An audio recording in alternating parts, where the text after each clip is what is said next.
Welcome to Classic Literature Free Audiobooks. Today, we delve into Moby Dick, or The Whale by Herman Melville, a foundational piece of literature that has captivated imaginations since its publication. Settle in, clear your mind, and let the rich tapestry of this tale unfold around you. Now, let the story begin with Moby Dick, or The Whale, Chapter 81. The Pequod meets the Virgin. The predestinated day arrived, and we duly met the ship Jungfrau, Dirk de Deer, master of Bremen. At one time the greatest whaling people in the world, the Dutch and Germans are now among the least. But here and there, at very wide intervals of latitude and longitude, you still occasionally meet with their flag in the Pacific. For some reason, the Jungfrau seemed quite eager to pay her respects. While yet some distance from the Pequod, she rounded to, and dropping a boat, her captain was impelled towards us, impatiently standing in the bows instead of the stern. "What has he in his hand there?" cried Starbuck, pointing to something wavingly held by the German. "Impossible, a lamp feeder." "Not that," said Stubb. No, it's a coffee pot, Mr. Starbuck. He's coming off to make us our coffee, is the Yarman. Don't you see that big tin can there alongside of him? That's his boiling water." "Oh, he's all right, is the Yarman." "Go along with you," cried Flask. "It's a lamp feeder and an oil can. He's out of oil and has come a-begging." However curious it may seem for an oil ship to be borrowing oil on the whale ground, and however much it may invertedly contradict the old proverb about carrying coals to Newcastle, yet sometimes such a thing really happens.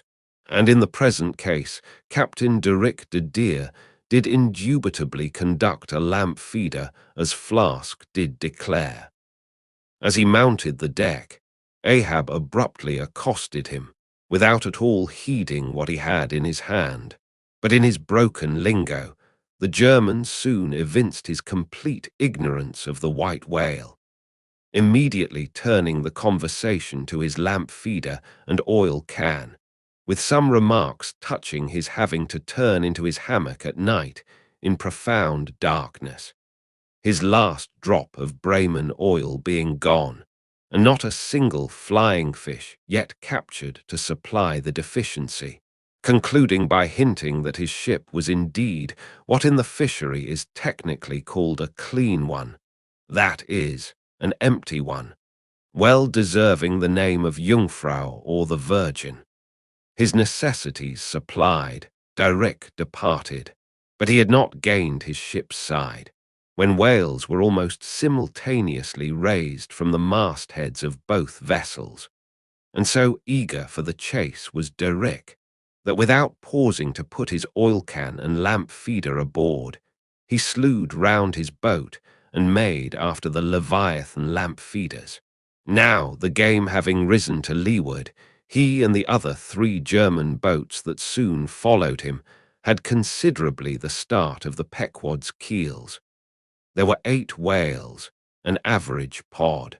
Aware of their danger, they were going all abreast with great speed straight before the wind, rubbing their flanks as closely as so many spans of horses in harness.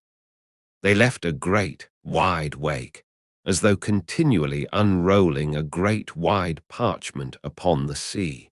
Full in this rapid wake, and many fathoms in the rear, swam a huge, humped old bull, which by his comparatively slow progress, as well as by the unusual yellowish incrustations overgrowing him, seemed afflicted with the jaundice or some other infirmity. Whether this whale belonged to the pod in advance seemed questionable, for it is not customary for such venerable leviathans to be at all social. Nevertheless, he stuck to their wake, though indeed their back water must have retarded him, because the white bone or swell at his broad muzzle was a dashed one, like the swell formed when 2 hostile currents meet, His spout was short, slow, and laborious, coming forth with a choking sort of gush, and spending itself in torn shreds, followed by strange subterranean commotions in him, which seemed to have egress at his other buried extremity, causing the waters behind him to upbubble. "Who's got some paregoric?" said Stubb. "He has the stomachache, I'm afraid. Lord, think of having half an acre of stomachache. Adverse winds are holding mad Christmas in him, boys. It's the first foul wind I ever knew to blow from astern. But look, did ever whale yaw so before? It must be, he's lost his tiller." As an overladen Indiaman bearing down the Hindustan coast with a deck load of frightened horses, careens, berries, rolls, and wallows on her way, so did this old whale heave his aged bulk, and now and then partly turning over on his cumbrous rib ends, expose the cause of his devious wake in the unnatural stump of his starboard fin. Whether he had lost that fin in battle or had been born without it, it were hard to say. "Only wait a bit, old chap, and I'll give ye a sling for that wounded arm," cried cruel Flask, pointing to the whale line near him. "Mind he don't sling thee with it," cried Starbuck. "Give way, or the German will have him." With one intent, all the combined rival boats were pointed for this one fish, because not only was he the largest, and therefore the most valuable whale, but he was nearest to them, and the other whales were going with such great velocity, moreover, as almost to defy pursuit for the time. At this juncture, the Pequod's keels had shot by the 3 German boats last lowered, but from the great start he had had, Derrick's boat still led the chase, though every moment neared by his foreign rivals. The only thing they feared was that from being already so nigh to his mark, he would be enabled to dart his iron before they could completely overtake and pass him. As for Derrick, he seemed quite confident that this would be the case, and occasionally with a deriding gesture shook his lamp feeder at the other boats. "The ungracious and ungrateful dog," cried Starbuck. "He mocks and dares me with the very poor box I filled for him not 5 minutes ago." Then in his old intense whisper, "Give way, greyhounds, dog to it." "I tell ye what it is, men," cried Stubb to his crew. "It's against my religion to get mad, but I'd like to eat that villainous Yarman Pull, won't ye? Are ye going to let that rascal beat ye? Do ye love brandy? A hogshead of brandy, then, to the best man. Come, why don't some of ye burst a blood vessel? Who's that been dropping an anchor overboard? We don't budge an inch, we're becalmed. Halloo, here's grass growing in the boat's bottom, and by the Lord, the mast there's budding. This won't do, boys. Look at that Yarman. The short and long of it is, men, will ye spit fire or not?" "Oh, see the suds he makes," cried Flask, dancing up and down. "What a hump! Oh, do pile on the beef, lays like a log. Oh, my lads, do spring, slapjacks and quahogs for supper, you know, my lads, baked clams and muffins. Oh, do spring. He's 100-barreler. Don't lose him now, don't, oh, don't. See that Yarman. Oh, won't ye pull for your duff, my lads? Such a sog. Such a sogger, don't ye love sperm? There goes $3,000, men. A bank, a whole bank, the Bank of England. Oh, do. What's that Yarman about now?" At this moment Derrick was in the act of pitching his lamp feeder at the advancing boats and also his oil can, perhaps with the double view of retarding his rival's way, and at the same time economically accelerating his own by the momentary impetus of the backward toss. "The unmannerly Dutch dogger," cried Stubb. "Pull now, men, like 50,000 line of battleship loads of red-haired devils. What d'ye say, Tashtego?" Are you the man to snap your spine in 22 pieces for the honor of old Gayhead? What do you say?" "I say, pull like goddamn," cried the Indian. Fiercely but evenly incited by the taunts of the German, the Pequod's 3 boats now began ranging almost abreast, and so disposed, momentarily neared him. In that fine, loose, chivalrous attitude of the headsman when drawing near to his prey, the 3 mates stood up proudly, occasionally backing the after oarsman with an exhilarating cry of, "There she slides, now. Hurrah for the white-ash breeze. Down with the Yarman. Sail over him."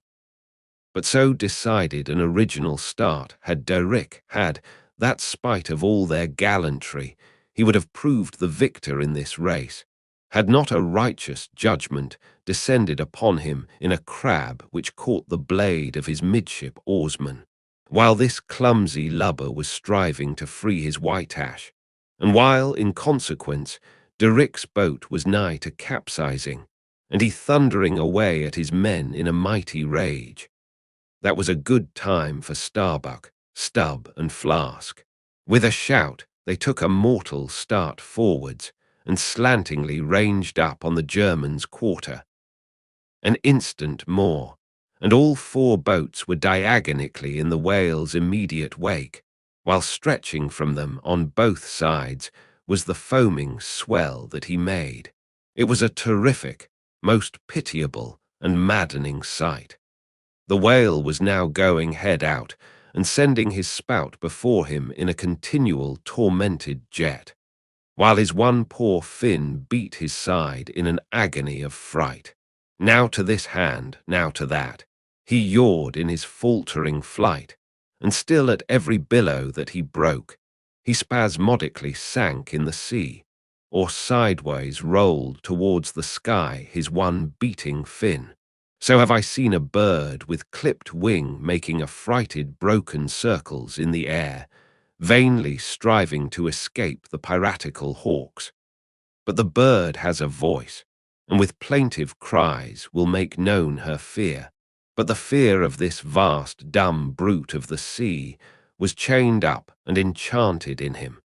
He had no voice, save that choking respiration through his spiracle, and this made the sight of him unspeakably pitiable, while still, in his amazing bulk, portcullis jaw, and omnipotent tail, there was enough to appall the stoutest man who so pitied.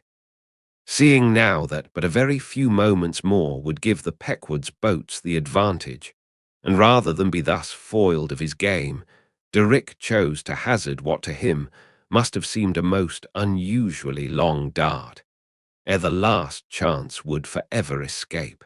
But no sooner did his harpooner stand up for the stroke than all 3 tigers, Queequeg, Tashtego, Dagu, instinctively sprang to their feet, and standing in a diagonal row, simultaneously pointed their barbs, and darted over the head of the German harpooner.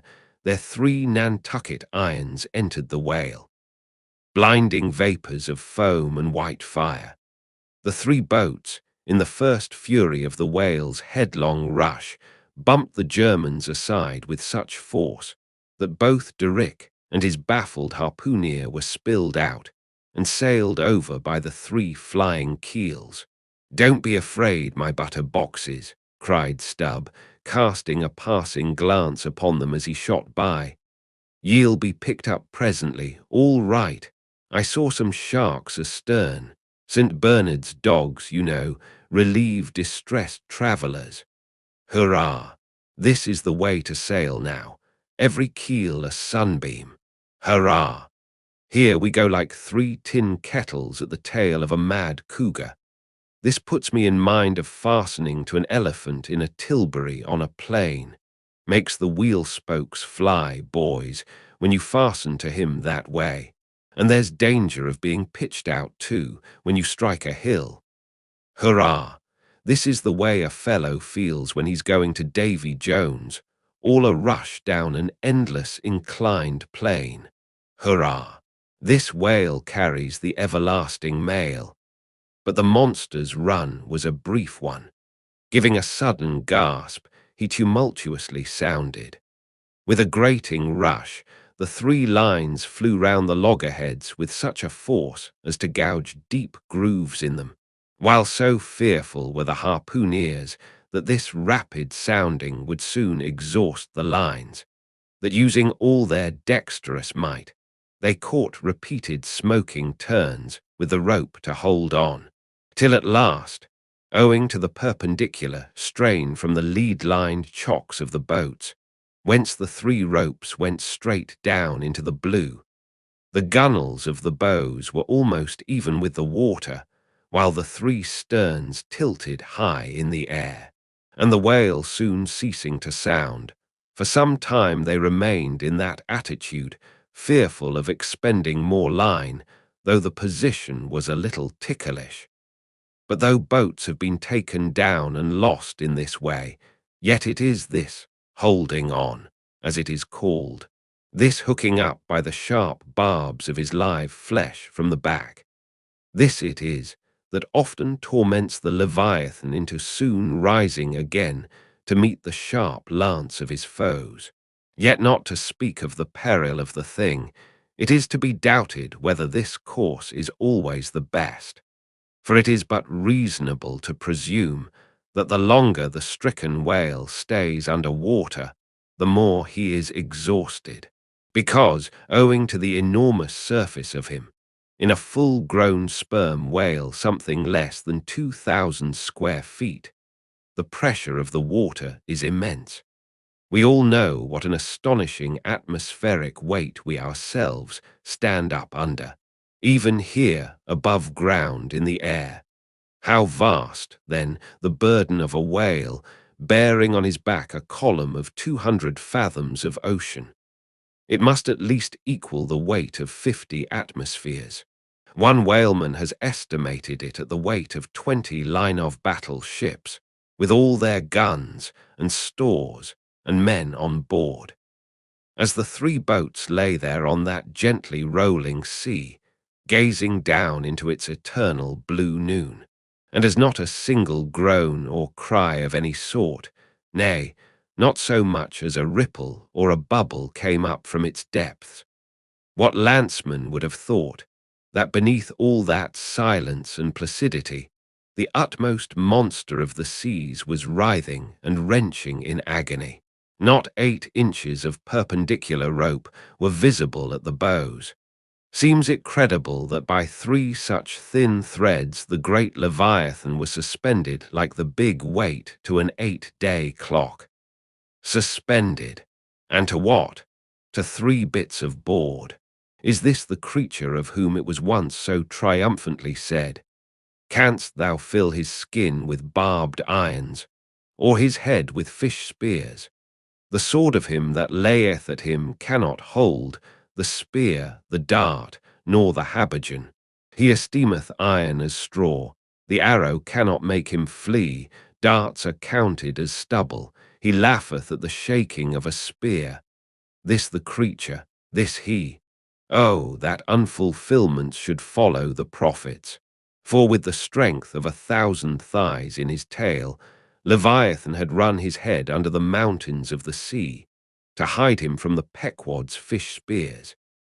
In that sloping afternoon sunlight, the shadows that the 3 boats sent down beneath the surface must have been long enough and broad enough to shade half Xerxes' army. Who can tell how appalling to the wounded whale must have been such huge phantoms flitting over his head? "Stand by, men!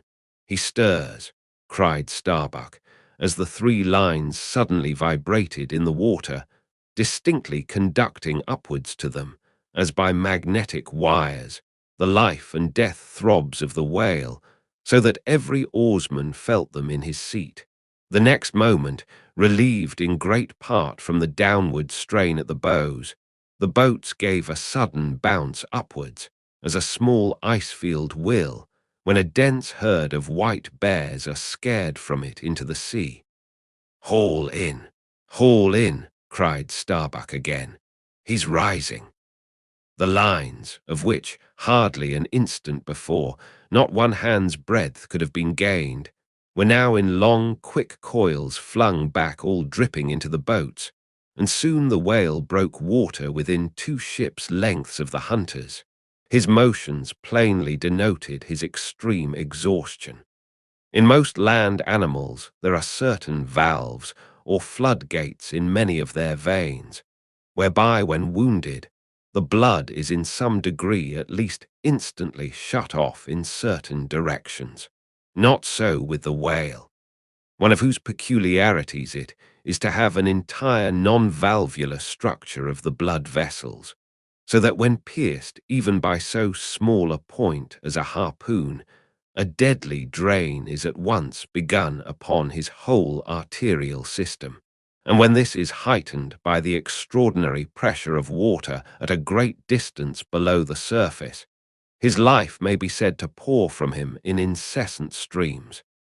Yet so vast is the quantity of blood in him, and so distant and numerous its interior fountains, that he will keep thus bleeding and bleeding for a considerable period, even as in a drought a river will flow, whose source is in the well springs of far-off and undiscernible hills.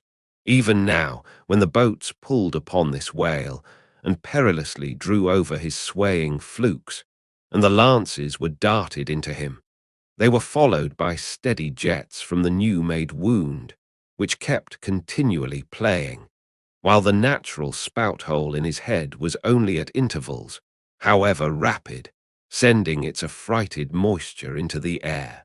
From this last vent no blood yet came, because no vital part of him had thus far been struck. His life, as they significantly call it, was untouched. As the boats now more closely surrounded him, the whole upper part of his form, with much of it that is ordinarily submerged, was plainly revealed. His eyes, or rather the places where his eyes had been, were beheld. As strange misgrown masses gather in the knot-holes of the noblest oaks when prostrate, so from the points which the whale's eyes had once occupied, now protruded blind bulbs, horribly pitiable to see.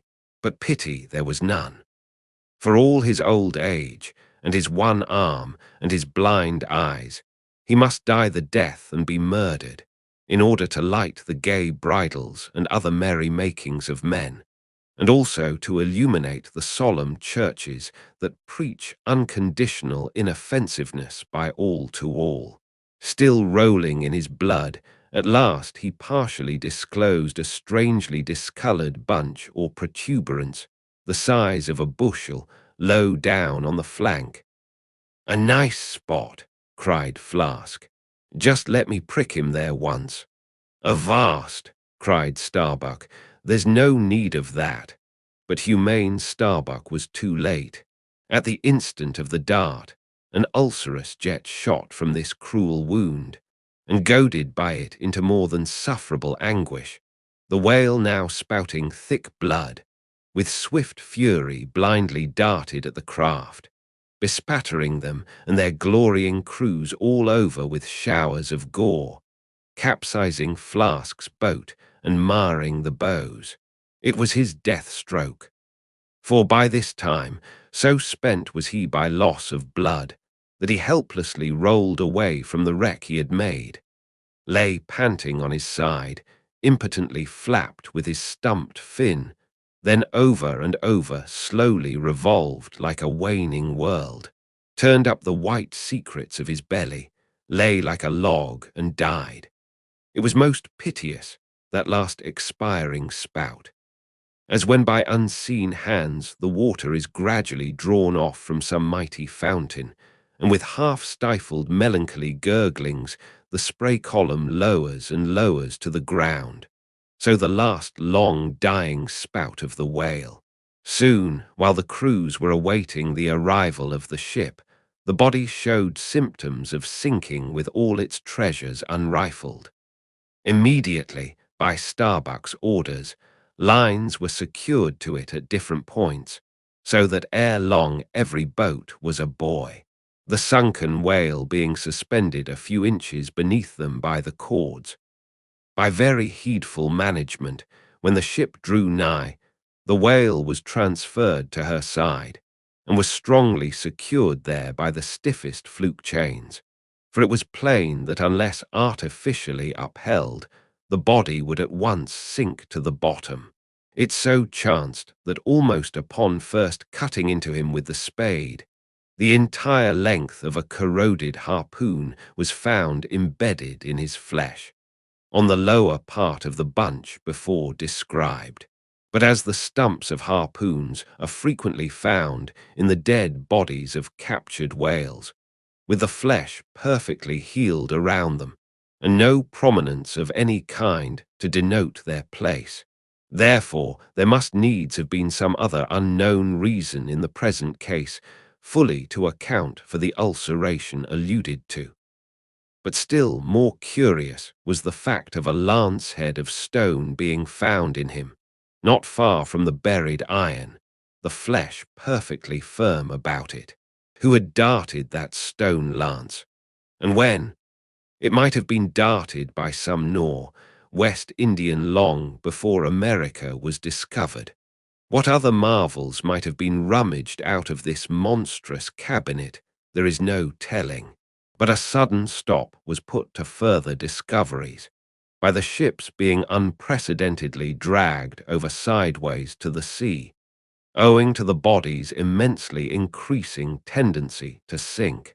However, Starbuck, who had the ordering of affairs, hung on to it to the last, hung on to it so resolutely indeed that when at length the ship would have been capsized, if still persisting in locking arms with the body, then, when the command was given to break clear from it, such was the immovable strain upon the timber-heads to which the fluke chains and cables were fastened, that it was impossible to cast them off.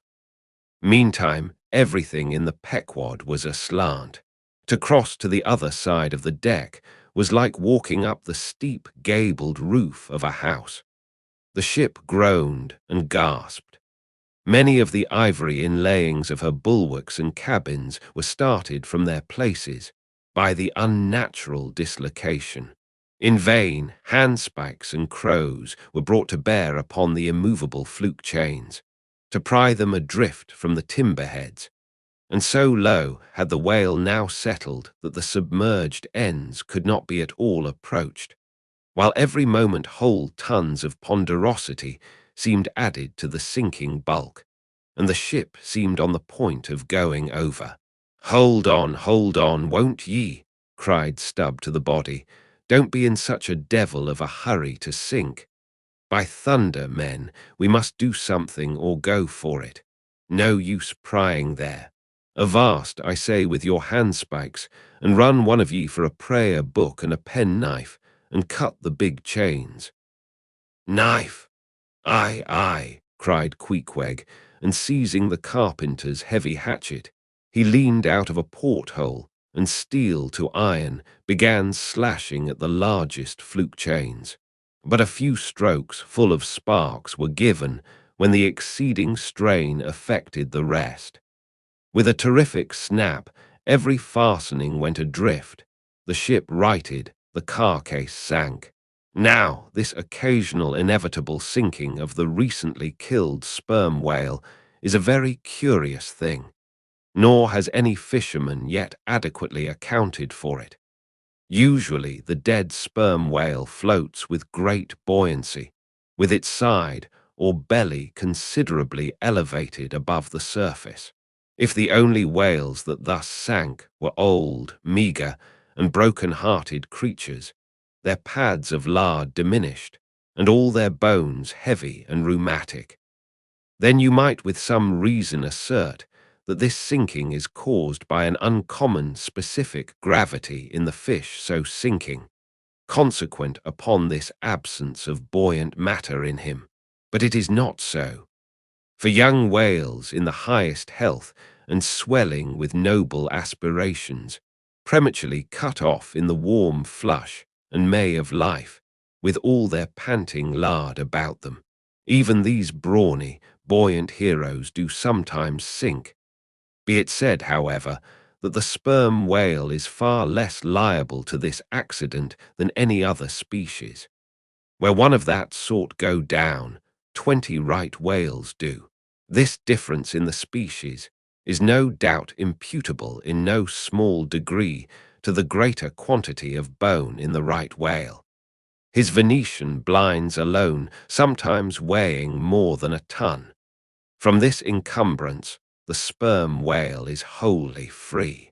But there are instances where, after the lapse of many hours or several days, the sunken whale again rises, more buoyant than in life. But the reason of this is obvious. Gases are generated in him. He swells to a prodigious magnitude, becomes a sort of animal balloon. A line-of battle ship could hardly keep him under then. In the shore whaling, on soundings, among the bays of New Zealand, when a right whale gives token of sinking, they fasten buoys to him, with plenty of rope, so that when the body has gone down, they know where to look for it when it shall have ascended again. It was not long after the sinking of the body that a cry was heard from the Pequod's mastheads, announcing that the Jungfrau was again lowering her boats, though the only spout in sight was that of a fin-back, belonging to the species of uncapturable whales, because of its incredible power of swimming. Nevertheless, the fin-back spout is so similar to the sperm whales that by unskilful fishermen it is often mistaken for it, and consequently Derick and all his host were now in valiant chase of this unnearable brute. The Virgin, crowding all sail, made after her 4 young keels, and thus they all disappeared far to leeward, still in bold, hopeful chase. Oh, many are the fin-backs, and many are the Derricks, my friend. Next chapter, chapter 82. The Honour and Glory of Whaling. There are some enterprises in which a careful disorderliness is the true method. The more I dive into this matter of whaling, and push my researches up to the very springhead of it, so much the more am I impressed with its great honourableness and antiquity, and especially when I find so many great demigods and heroes, prophets of all sorts, who one way or other have shed distinction upon it. I am transporting with the reflection that I myself belong, though but subordinately, to so emblazoned a fraternity. The gallant Perseus, a son of Jupiter, was the first whaleman. And to the eternal honour of our calling be it said, that the first whale attacked by our brotherhood was not killed with any sordid intent. Those were the nightly days of our profession, when we only bore arms to succour the distressed, and not to fill men's lamp feeders. Every one knows the fine story of Perseus and Andromeda, how the lovely Andromeda, the daughter of a king, was tied to a rock on the sea-coast, and as Leviathan was in the very act of carrying her off, Perseus, the prince of whalemen, intrepidly advancing, harpooned the monster and delivered and married the maid. It was an admirable artistic exploit, rarely achieved by the best harpooneers of the present day, inasmuch as this Leviathan was slain at the very first dart. And let no man doubt this archite story, for in the ancient Joppa, now Jaffa, on the Syrian coast, in one of the pagan temples, there stood for many ages the vast skeleton of a whale, which the city's legends and all the inhabitants asserted to be the identical bones of the monster that Perseus slew. When the Romans took Joppa, the same skeleton was carried to Italy in triumph. What seems most singular and suggestively important in this story is this. It was from Joppa that Jonah set sail, akin to the adventure of Perseus and Andromeda. Indeed, by some supposed to be indirectly derived from it, is that famous story of St. George and the dragon, which dragon I maintain to have been a whale. For in many old chronicles, whales and dragons are strangely jumbled together and often stand for each other. Thou art as a lion of the waters, and as a dragon of the sea, saith Ezekiel, hereby plainly meaning a whale. In truth, some versions of the Bible use that word itself. Besides, it would much subtract from the glory of the exploit had St. George but encountered a crawling reptile of the land, instead of doing battle with the great monster of the deep. Any man may kill a snake, but only a Perseus, a St. George, a coffin, have the heart in them to march boldly up to a whale. Let not the modern paintings of this scene mislead us, for though the creature encountered by that valiant whaleman of old is vaguely represented of a griffin-like shape, and though the battle is depicted on land and the saint on horseback, yet considering the great ignorance of those times, when the true form of the whale was unknown to artists, and considering that as in Perseus' case, St. George's whale might have crawled up out of the sea on the beach, and considering that the animal ridden by St. George might have been only a large seal or sea-horse, bearing all this in mind, it will not appear altogether incompatible with the sacred legend and the ancientest drafts of the scene, to hold this so-called dragon no other than the great Leviathan himself. In fact, placed before the strict and piercing truth, this whole story will fare like that fish, flesh, and foul idol of the Philistines, Dagon by name, who being planted before the ark of Israel, his horse's head and both the palms of his hands fell off from him, and only the stump or fishy part of him remained. Thus, then, one of our own noble stamp, even a whaleman, is the tutelary guardian of England. And by good rights, we harpooneers of Nantucket should be enrolled in the most noble order of St. George. And therefore let not the knights of that honourable company, none of whom, I venture to say, have ever had to do with a whale like their great patron, let them never eye a Nantucketer with disdain, since even in our woolen frocks and tarred trousers we are much better entitled to St. George's decoration than they. Whether to admit Hercules among us or not, concerning this I long remained dubious, for though according to the Greek mythologies, that antique Crockett and Kit Carson, that brawny doer of rejoicing good deeds, was swallowed down and thrown up by a whale, still whether that strictly makes a whaleman of him, that might be mooted. It nowhere appears that he ever actually harpooned his fish, unless, indeed, from the inside. Nevertheless, he may be deemed a sort of involuntary whaleman. At any rate, the whale caught him, if he did not the whale. I claim him for one of our clan. But by the best contradictory authorities, this Grecian story of Hercules and the whale is considered to be derived from the still more ancient Hebrew story of Jonah and the whale, and vice versa. Certainly they are very similar. If I claim the demigod, then, why not the prophet? Nor do heroes, saints, demigods, and prophets alone comprise the whole roll of our order. Our Grand Master is still to be named. For like royal kings of old times, we find the head waters of our fraternity in nothing short of the great gods themselves. That wondrous oriental story is now to be rehearsed from the Shasta, which gives us the dread Vishnu, one of the three persons in the Godhead of the Hindus, gives us this divine Vishnu himself for our Lord. Vishnu, who, by the first of his 10 earthly incarnations, has forever set apart and sanctified the whale. When Brahma, or the god of gods, saith the Shasta, Resolved to recreate the world after one of its periodical dissolutions, he gave birth to Vishnu to preside over the work.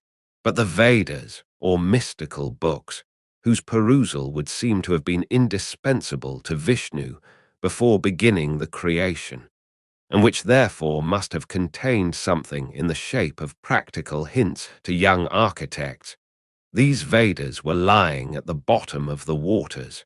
So Vishnu became incarnate in a whale, and sounding down in him to the uttermost depths, rescued the sacred volumes. Was not this Vishnu a whaleman then? Even as a man who rides a horse is called a horseman, Perseus, St. George, Hercules, Jonah, and Vishnu, there's a member roll for you. What club but the whaleman's can head off like that? Next chapter, chapter 83. Jonah historically regarded. Reference was made to the historical story of Jonah and the whale in the preceding chapter. Now some Nantucketers rather distrust this historical story of Jonah and the whale.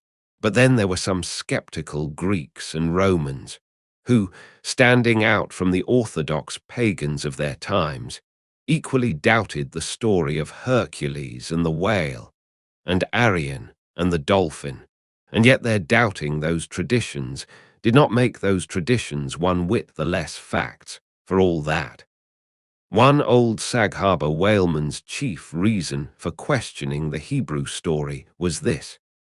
He had one of those quaint old-fashioned Bibles, embellished with curious, unscientific plates, one of which represented Jonah's whale with two spouts in his head, a peculiarity only true with respect to a species of the Leviathan, the right whale, and the varieties of that order, concerning which the fishermen have this saying, "A penny roll would choke him. His swallow is so very small." But to this, Bishop Jebb's anticipative answer is ready. It is not necessary, hints the bishop, that we consider Jonah as tombed in the whale's belly, but as temporarily lodged in some part of his mouth. And this seems reasonable enough in the good bishop. For truly, the right whale's mouth would accommodate a couple of whist tables and comfortably seat all the players. Possibly, too, Jonah might have ensconced himself in a hollow tooth, but on second thoughts, the right whale is toothless. Another reason which Sag Harbor, he went by that name, urged for his want of faith in this matter of the prophet, was something obscurely in reference to his incarcerated body and the whale's gastric juices. But this objection likewise falls to the ground, because a German exegetist supposes that Jonah must have taken refuge in the floating body of a dead whale, even as the French soldiers in the Russian campaign turned their dead horses into tents and crawled into them. Besides, it has been divined by other continental commentators that when Jonah was thrown overboard from the Joppa ship, he straightway effected his escape to another vessel nearby, some vessel with a whale for a figurehead, and I would add, possibly called the whale, as some craft are nowadays christened the shark, the gull, the eagle. Nor have there been wanting learned exegetists who have opined that the whale mentioned in the book of Jonah merely meant a life preserver, an inflated bag of wind, which the endangered prophet swam to, and so was saved from a watery doom. Poor Sag Harbor, therefore, seems worsted all round. But he had still another reason for his want of faith. It was this, if I remember right. Jonah was swallowed by the whale in the Mediterranean Sea, and after 3 days he was vomited up somewhere within 3 days' journey of Nineveh, a city on the Tigris, very much more than 3 days' journey across from the nearest point of the Mediterranean coast. How is that? But was there no other way for the whale to land the prophet within that short distance of Nineveh? Yes, he might have carried him round by the way of the Cape of Good Hope. but not to speak of the passage through the whole length of the Mediterranean, and another passage up the Persian Gulf and Red Sea. Such a supposition would involve the complete circumnavigation of all Africa in 3 days, not to speak of the Tigris waters, near the site of Nineveh, being too shallow for any whale to swim in. Besides, this idea of Jonah's weathering the Cape of Good Hope at so early a day would wrest the honor of the discovery of that great headland from Bartholomew Dyers, its reputed discoverer, and so make modern history a liar. But all these foolish arguments of old Sag Harbor only evinced his foolish pride of reason, a thing still more reprehensible in him, seeing that he had but little learning except what he had picked up from the sun and the sea. I say it only shows his foolish, impious pride and abominable, devilish rebellion against the reverend clergy. For by a Portuguese Catholic priest, this very idea of Jonah's going to Nineveh via the Cape of Good Hope was advanced as a signal magnification of the general miracle. And so it was. Besides, to this day, the highly enlightened Turks devoutly believe in the historical story of Jonah. And some 3 centuries ago, an English traveller in Old Harris's Voyages speaks of a Turkish mosque built in honor of Jonah, in which mosque was a miraculous lamp that burnt without any oil. Next chapter, chapter 84, pitchpoling. To make them run easily and swiftly, the axles of carriages are anointed, and for much the same purpose, some whalers perform an analogous operation upon their boat. They grease the bottom. Nor is it to be doubted that as such a procedure can do no harm, it may possibly be of no contemptible advantage, considering that oil and water are hostile, that oil is a sliding thing, and that the object in view is to make the boat slide bravely. Queequeg believed strongly in anointing his boat, and one morning not long after the German ship Jungfrau disappeared, took more than customary pains in that occupation, crawling under its bottom where it hung over the side, and rubbing in the unctuousness as though diligently seeking to ensure a crop of hair from the craft's bald keel. He seemed to be working in obedience to some particular presentiment, nor did it remain unwarranted by the event. Towards noon whales were raised, but so soon as the ship sailed down to them, they turned and fled with swift precipitancy, a disordered flight, as of Cleopatra's barges from Actium. Nevertheless, the boats pursued, and Stubbs was foremost. By great exertion, Tashtego at last succeeded in planting one iron, but the stricken whale, without at all sounding, still continued his horizontal flight with added fleetness. Such unintermitted strainings upon the planted iron must sooner or later inevitably extract it. It became imperative to lance the flying whale, or be content to lose him. But to haul the boat up to his flank was impossible. He swam so fast and furious. What then remained?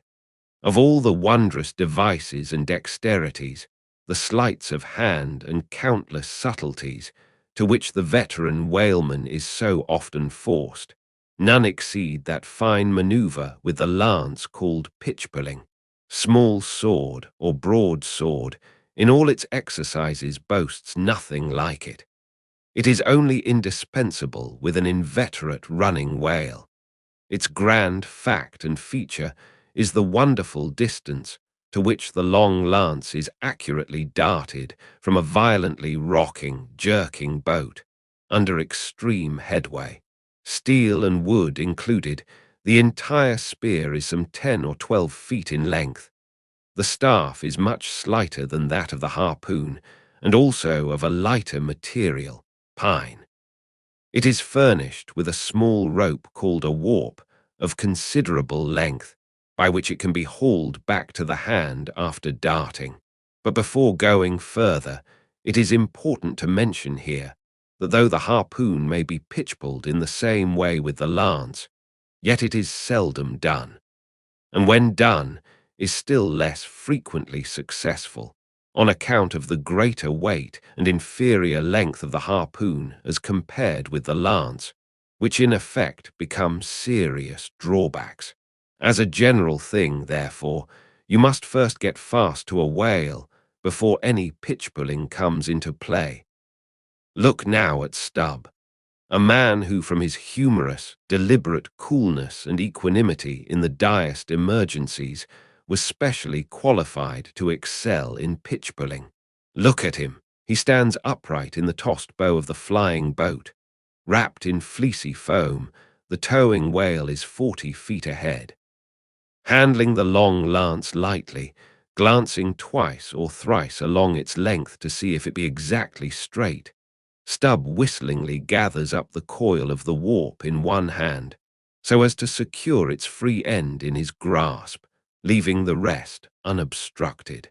Then, holding the lance full before his waistband's middle, he levels it at the whale. When, covering him with it, he steadily depresses the butt end in his hand, thereby elevating the point till the weapon stands fairly balanced upon his palm, 15 feet in the air. He minds you somewhat of a juggler, balancing a long staff on his chin. Next moment, with a rapid, nameless impulse, in a superb lofty arch, the bright steel spans the foaming distance and quivers in the life spot of the whale. Instead of sparkling water, he now spouts red blood. "That drove the spigot out of him," cried Stubb.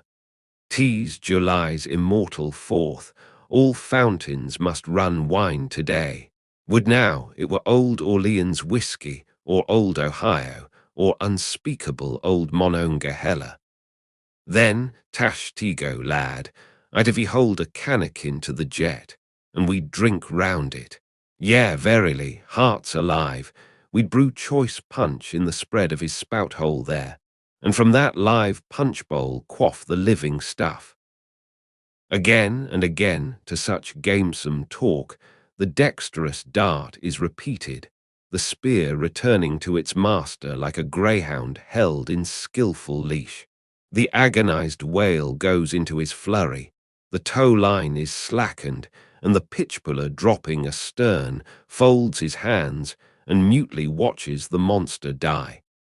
Next chapter, chapter 85, The Fountain, that for 6,000 years, and no one knows how many millions of ages before, the great whales should have been spouting all over the sea, and sprinkling and mystifying the gardens of the deep, as with so many sprinkling or mystifying pots, and that for some centuries back, thousands of hunters should have been close by the fountain of the whale, watching these sprinklings and spoutings, that all this should be, and yet, that down to this blessed minute, 15¼ minutes past 1 o'clock p.m. of this 16th day of December, A.D. 1851, it should still remain a problem whether these spoutings are, after all, really water, or nothing but vapor.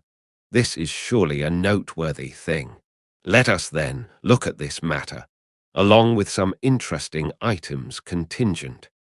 Everyone knows that by the peculiar cunning of their gills, the finny tribes in general breathe the air which at all times is combined with the element in which they swim. Hence, a herring or a cod might live a century, and never once raise its head above the surface.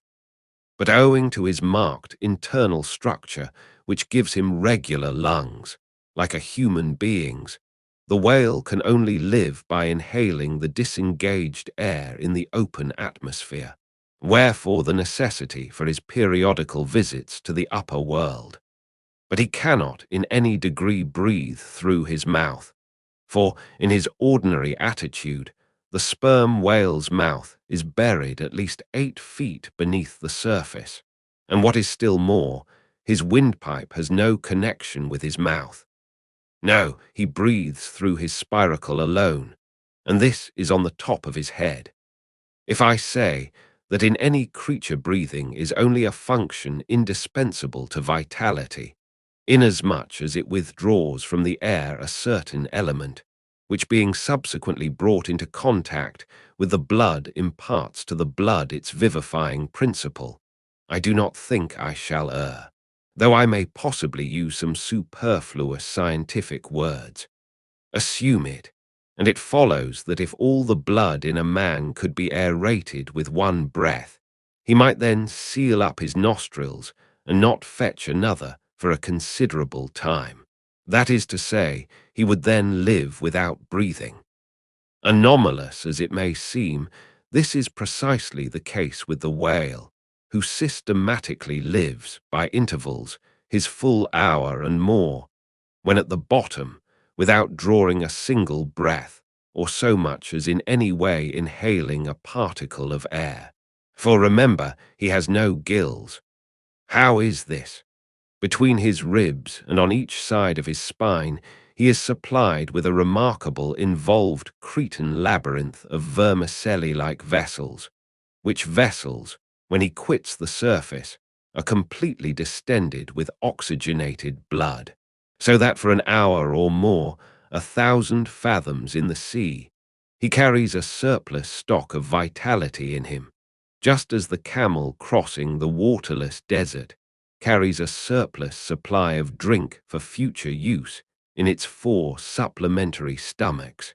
The anatomical fact of this labyrinth is indisputable, and that the supposition founded upon it is reasonable and true seems the more cogent to me when I consider the otherwise inexplicable obstinacy of that Leviathan in having his spoutings out, as the fishermen phrase it. This is what I mean.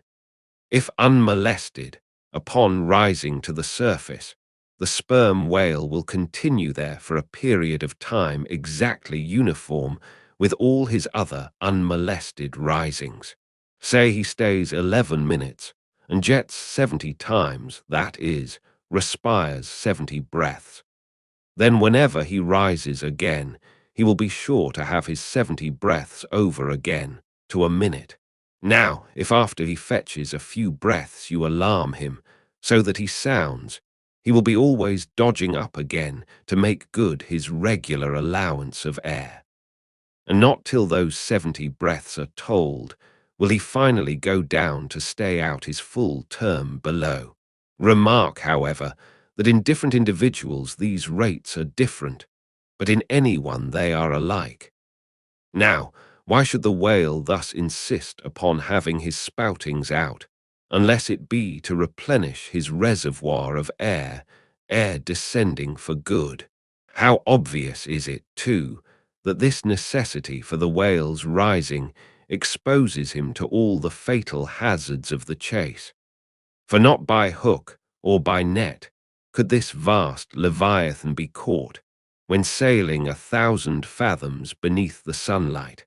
Not so much thy skill, then, O hunter, as the great necessities that strike the victory to thee.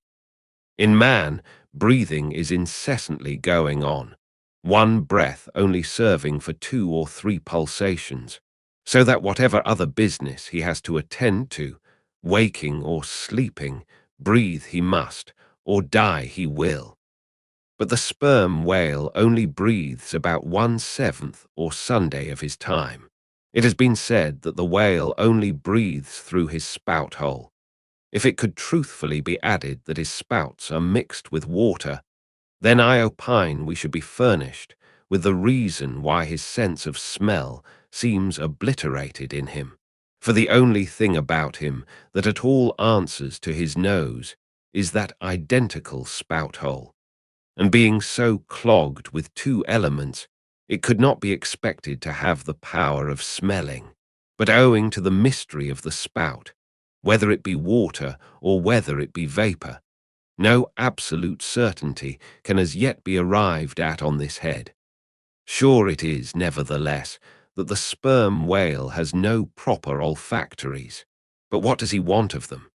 No roses, no violets, no cologne water in the sea. Furthermore, as his windpipe solely opens into the tube of his spouting canal, and as that long canal, like the Grand Erie Canal, is furnished with a sort of locks that open and shut, for the downward retention of air or the upward exclusion of water, therefore the whale has no voice, unless you insult him by saying that when he so strangely rumbles, he talks through his nose. But then again, what has the whale to say? Seldom have I known any profound being that had anything to say to this world, unless forced to stammer out something by way of getting a living. Oh, happy that the world is such an excellent listener. Now, the spouting canal of the sperm whale, chiefly intended as it is for the conveyance of air, and for several feet laid along, horizontally, just beneath the upper surface of his head, and a little to one side. This curious canal is very much like a gas pipe laid down in a city on one side of a street. But the question returns whether this gas pipe is also a water pipe. In other words, whether the spout of the sperm whale is the mere vapor of the exhaled breath, or whether that exhaled breath is mixed with water taken in at the mouth and discharged through the spiracle.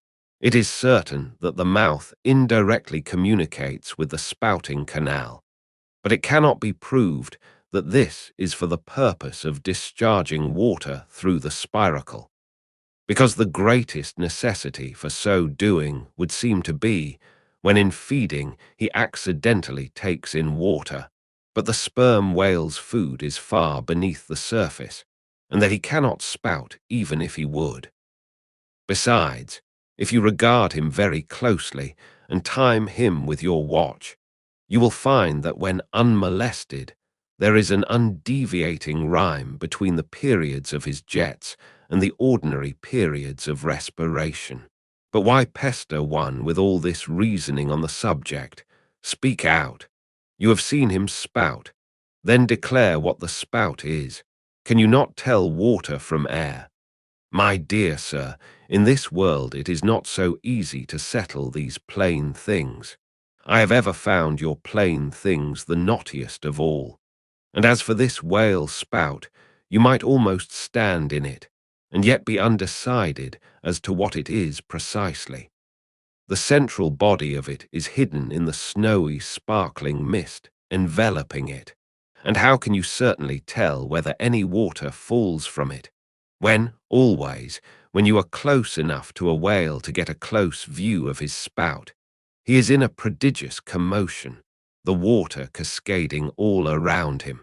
And if at such times you should think that you really perceived drops of moisture in the spout, how do you know that they are not merely condensed from its vapor? Or how do you know that they are not those identical drops superficially lodged in the spout-hole fissure, which is countersunk into the summit of the whale's head? For even when tranquilly swimming through the midday sea in a calm, with his elevated hump sun-dried as a dromedary's in the desert, even then the whale always carries a small basin of water on his head, as under a blazing sun you will sometimes see a cavity in a rock filled up with rain. Nor is it at all prudent for the hunter to be over-curious touching the precise nature of the whale spout. It will not do for him to be peering into it and putting his face in it.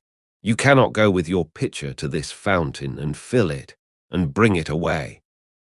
For even when coming into slight contact with the outer, vapory shreds of the jet, which will often happen, your skin will feverishly smart from the acridness of the thing so touching it.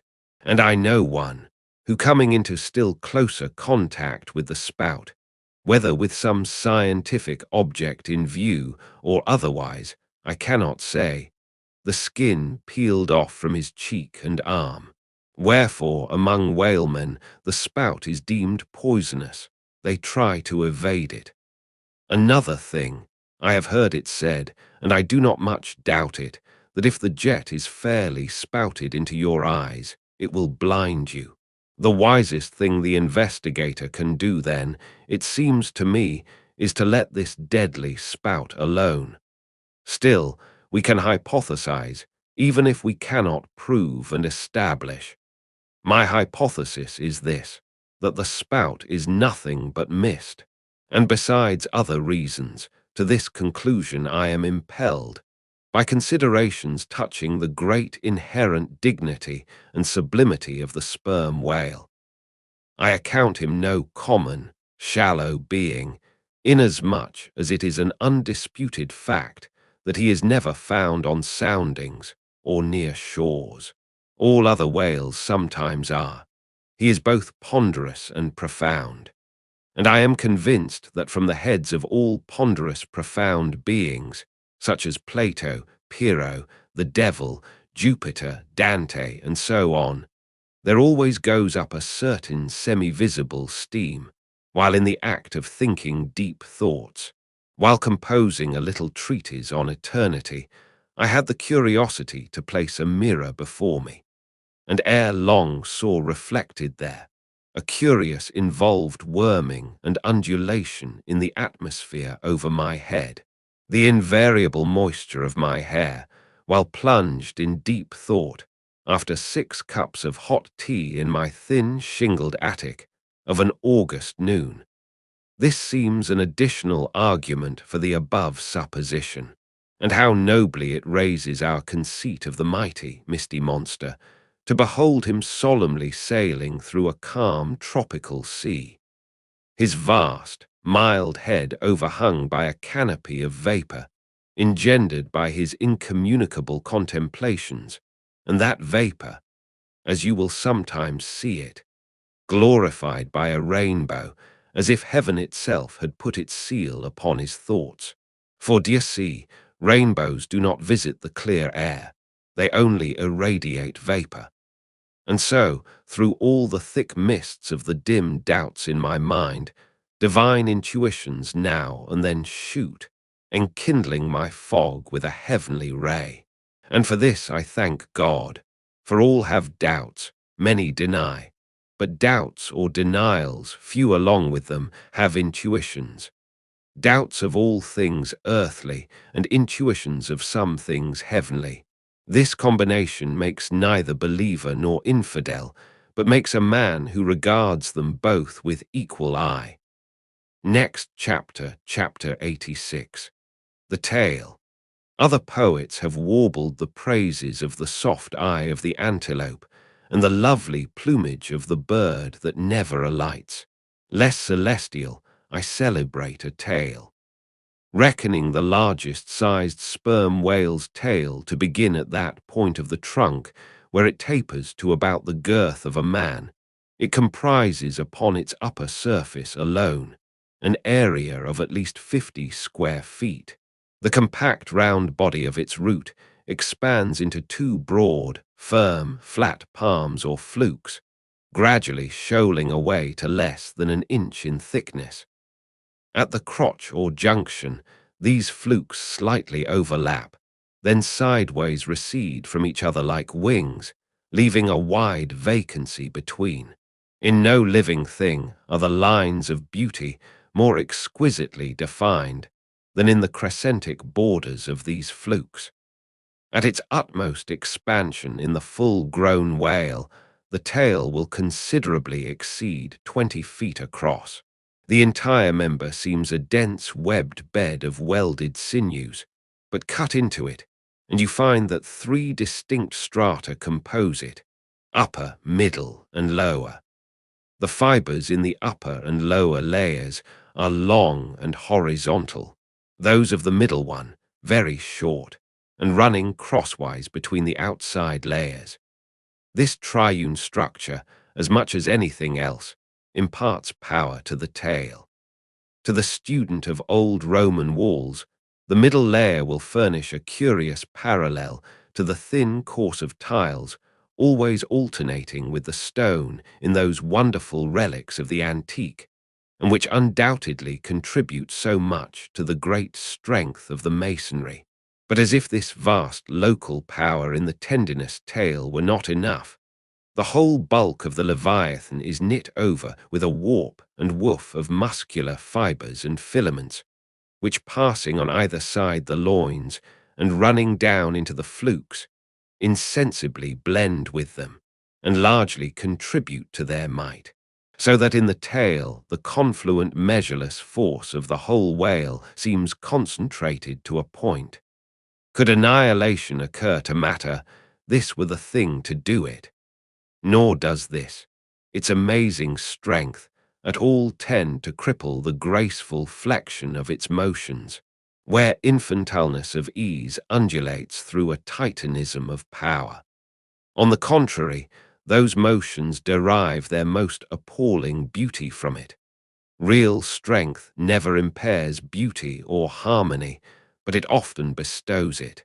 And in everything imposingly beautiful, strength has much to do with the magic. Take away the tied tendons that all over seem bursting from the marble in the carved Hercules, and its charm would be gone. As devout Eckermann lifted the linen sheet from the naked corpse of Goethe, he was overwhelmed with the massive chest of the man that seemed as a Roman triumphal arch. When Angelo paints even God the Father in human form, mark what robustness is there, and whatever they may reveal of the divine love in the Son, the soft, curled, hermaphroditical Italian pictures, in which his idea has been most successfully embodied. These pictures, so destitute as they are of all brawniness, hint nothing of any power, but the mere negative, feminine one of submission and endurance, which on all hands it is conceded, form the peculiar practical virtues of his teachings. Such is the subtle elasticity of the organ I treat of, that whether wielded in sport, or in earnest, or in anger, whatever be the mood it be in, its flexions are invariably marked by exceeding grace. Therein no fairy's arm can transcend it. 5 great motions are peculiar to it. First, when used as a fin for progression. Second, when used as a mace in battle. Third, in sweeping. Fourth, in lobtailing. Fifth, in peaking flukes. First, being horizontal in its position, the Leviathan's tail acts in a different manner from the tails of all other sea creatures. It never wriggles. In man or fish, wriggling is a sign of inferiority. To the whale, his tail is the sole means of propulsion. Scroll-wise coiled forwards beneath the body, and then rapidly sprung backwards, it is this which gives that singular darting, leaping motion to the monster when furiously swimming. His side fins only serve to steer by. Second, it is a little significant that while one sperm whale only fights another sperm whale with his head and jaw, nevertheless, in his conflicts with man, he chiefly and contemptuously uses his tail. In striking at a boat, he swiftly curves away his flukes from it, and the blow is only inflicted by the recoil. If it be made in the unobstructed air, especially if it descend to its mark, the stroke is then simply irresistible. No ribs of man or boat can withstand it. Your only salvation lies in eluding it. But if it comes sideways through the opposing water, then partly owing to the light buoyancy of the whale boat and the elasticity of its materials, a cracked rib or a dashed plank or two, a sort of stitch in the side, is generally the most serious result. These submerged side blows are so often received in the fishery that they are accounted mere child's play. Someone strips off a frock, and the whole is stopped. Third, I cannot demonstrate it, but it seems to me that in the whale the sense of touch is concentrated in the tail, for in this respect there is a delicacy in it only equalled by the daintiness of the elephant's trunk. This delicacy is chiefly evinced in the action of sweeping, when in maidenly gentleness the whale with a certain soft slowness moves his immense flukes from side to side upon the surface of the sea. And if he feel but a sailor's whisker, woe to that sailor, whiskers and all. What tenderness there is in that preliminary touch! Had this tale any prehensile power, I should straightway bethink me of Darmanode's elephant that so frequented the flower market, and with low salutations presented nosegays to damsels, and then caressed their zones.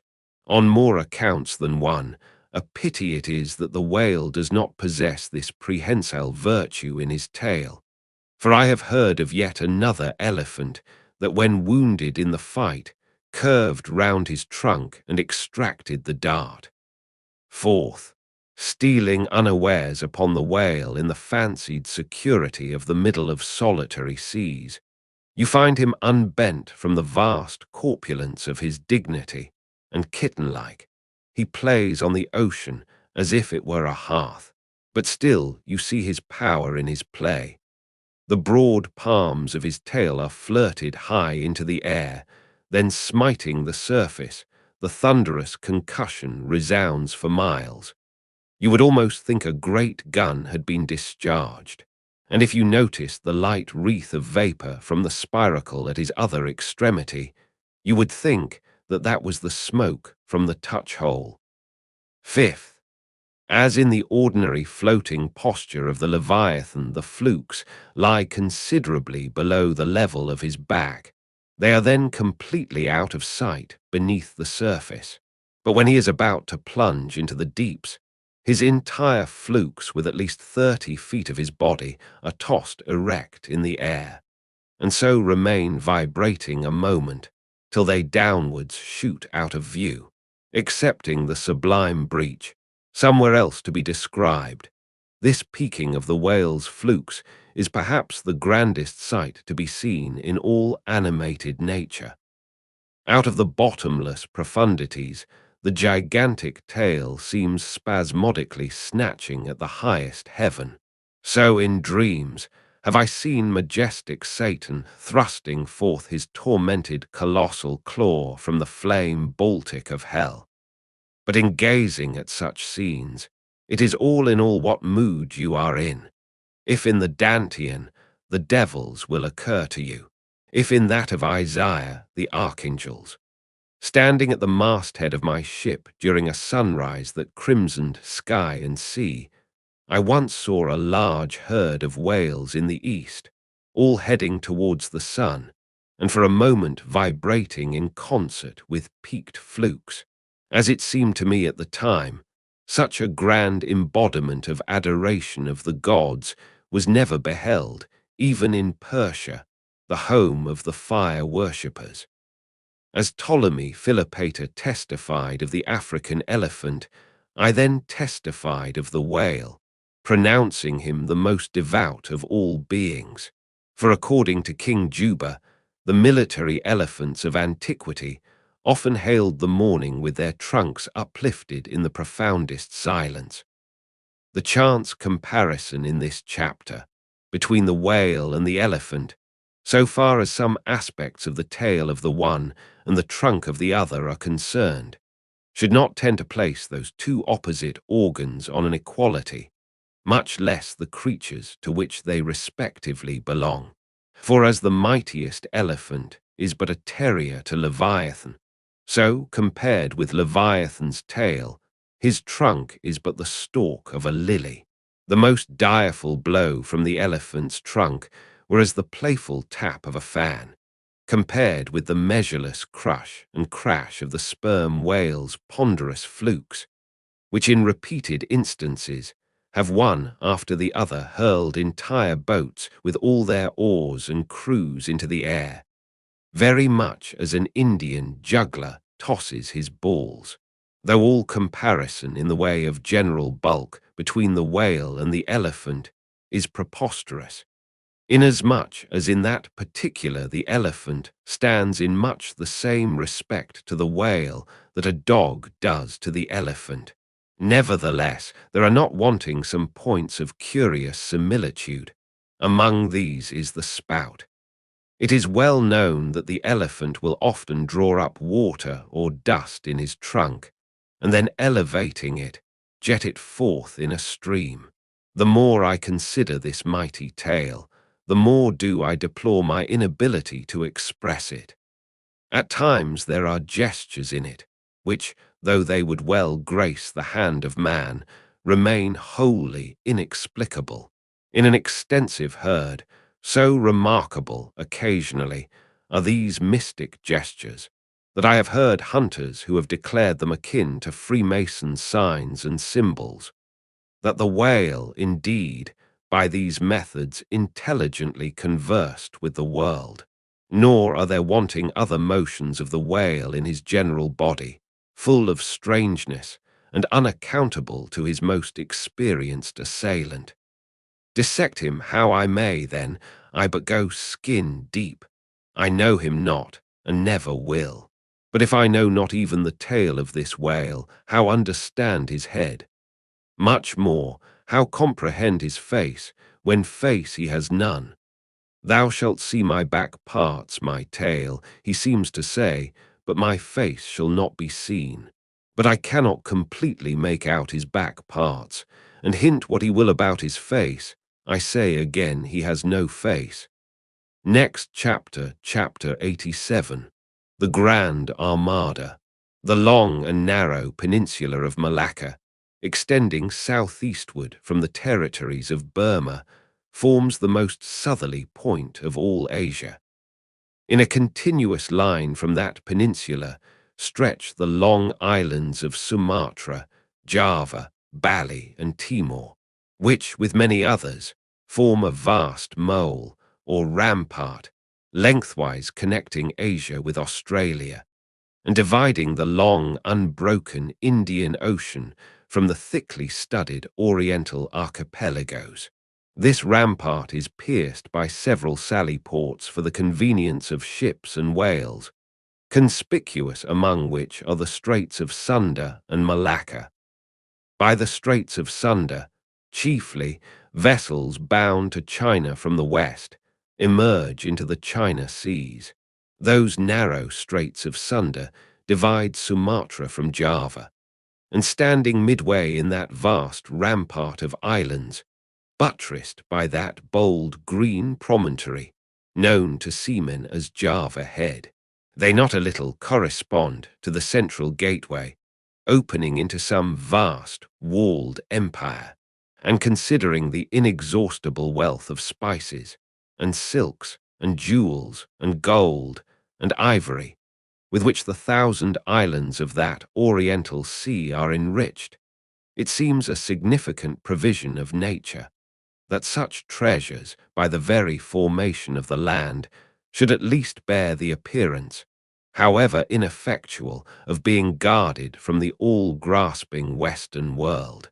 The shores of the Straits of Sunda are unsupplied with those domineering fortresses which guard the entrances to the Mediterranean, the Baltic, and the Propontis. Unlike the Danes, these Orientals do not demand the obsequious homage of lowered topsails from the endless procession of ships before the wind, which for centuries past, by night and by day, have passed between the islands of Sumatra and Java, freighted with the costliest cargoes of the East. But while they freely waive a ceremonial like this, they do by no means renounce their claim to more solid tribute. Time out of mind, the piratical proas of the Malays, lurking among the low-shaded coves and islets of Sumatra, have sallied out upon the vessels sailing through the straits, fiercely demanding tribute at the point of their spears, though by the repeated bloody chastisements they have received at the hands of European cruisers, the audacity of these corsairs has of late been somewhat repressed. Yet, even at the present day, we occasionally hear of English and American vessels, which, in those waters, have been remorselessly boarded and pillaged. With a fair, fresh wind, The Pequod was now drawing nigh to these straits, Ahab purposing to pass through them into the Javan Sea, and thence, cruising northwards, over waters known to be frequented here and there by the sperm whale, sweep inshore by the Philippine Islands, and gain the far coast of Japan, in time for the great whaling season there. By these means, the circumnavigating Pequod would sweep almost all the known sperm whale cruising grounds of the world, previous to descending upon the line in the Pacific, where Ahab, though everywhere else foiled in his pursuit, firmly counted upon giving battle to Moby Dick, in the sea he was most known to frequent, and at a season when he might most reasonably be presumed to be haunting it. But how now? In this zoned quest does Ahab touch no land? Does his crew drink air? Surely he will stop for water. Nay, for a long time now the circus-running sun has raced within his fiery ring, and needs no sustenance but what's in himself. So Ahab, mark this too in the whaler, while other hulls are loaded down with alien stuff to be transferred to foreign wharves, the world-wandering whaleship carries no cargo but herself and crew, their weapons and their wants. She has a whole lake's contents bottled in her ample hold. She is ballasted with utilities, not altogether with unusable pig-lead and kentelge. She carries years' water in her, clear old prime Nantucket water, which, when 3 years afloat, the Nantucketer in the Pacific prefers to drink before the brackish fluid, but yesterday rafted off in casks from the Peruvian or Indian streams. Hence it is that, while other ships may have gone to China from New York, and back again, touching at a score of ports, the whaleship in all that interval may not have sighted one grain of soil, her crew having seen no man but floating seamen like themselves. So that did you carry them the news that another flood had come, they would only answer, "Well, boys, here's the ark." Now, as many sperm whales had been captured off the western coast of Java, in the near vicinity of the Straits of Sunda, indeed, as most of the ground roundabout was generally recognized by the fishermen as an excellent spot for cruising. Therefore, as the Pequod gained more and more upon Java Head, the lookouts were repeatedly hailed and admonished to keep wide awake. But though the green, palmy cliffs of the land soon loomed on the starboard bow, and with delighted nostrils the fresh cinnamon was snuffed in the air, yet not a single jet was descried. Almost renouncing all thought of falling in with any game hereabouts, the ship had well nigh entered the straits, when the customary cheering cry was heard from aloft, and ere long a spectacle of singular magnificence saluted us. But here be it premised, that owing to the unwearied activity with which of late they have been hunted over all 4 oceans, the sperm whales, instead of almost invariably sailing in small detached companies, as in former times, are now frequently met with in extensive herds, sometimes embracing so great a multitude that it would almost seem as if numerous nations of them had sworn solemn league and covenant for mutual assistance and protection. To this aggregation of the sperm whale into such immense caravans may be imputed the circumstance that even in the best cruising grounds you may now sometimes sail for weeks and months together without being greeted by a single spout, and then be suddenly saluted by what sometimes seems thousands on thousands. Broad on both bows, at the distance of some 2 or 3 miles, and forming a great semicircle, embracing one half of the level horizon, a continuous chain of whale jets were up playing and sparkling in the noonday air, unlike the straight perpendicular twin jets of the right whale, which, dividing at top, fall over in two branches, like the cleft drooping boughs of a willow. The single forward slanting spout of the sperm whale presents a thick curled bush of white mist, continually rising and falling away to leeward, seen from the Pequod's deck.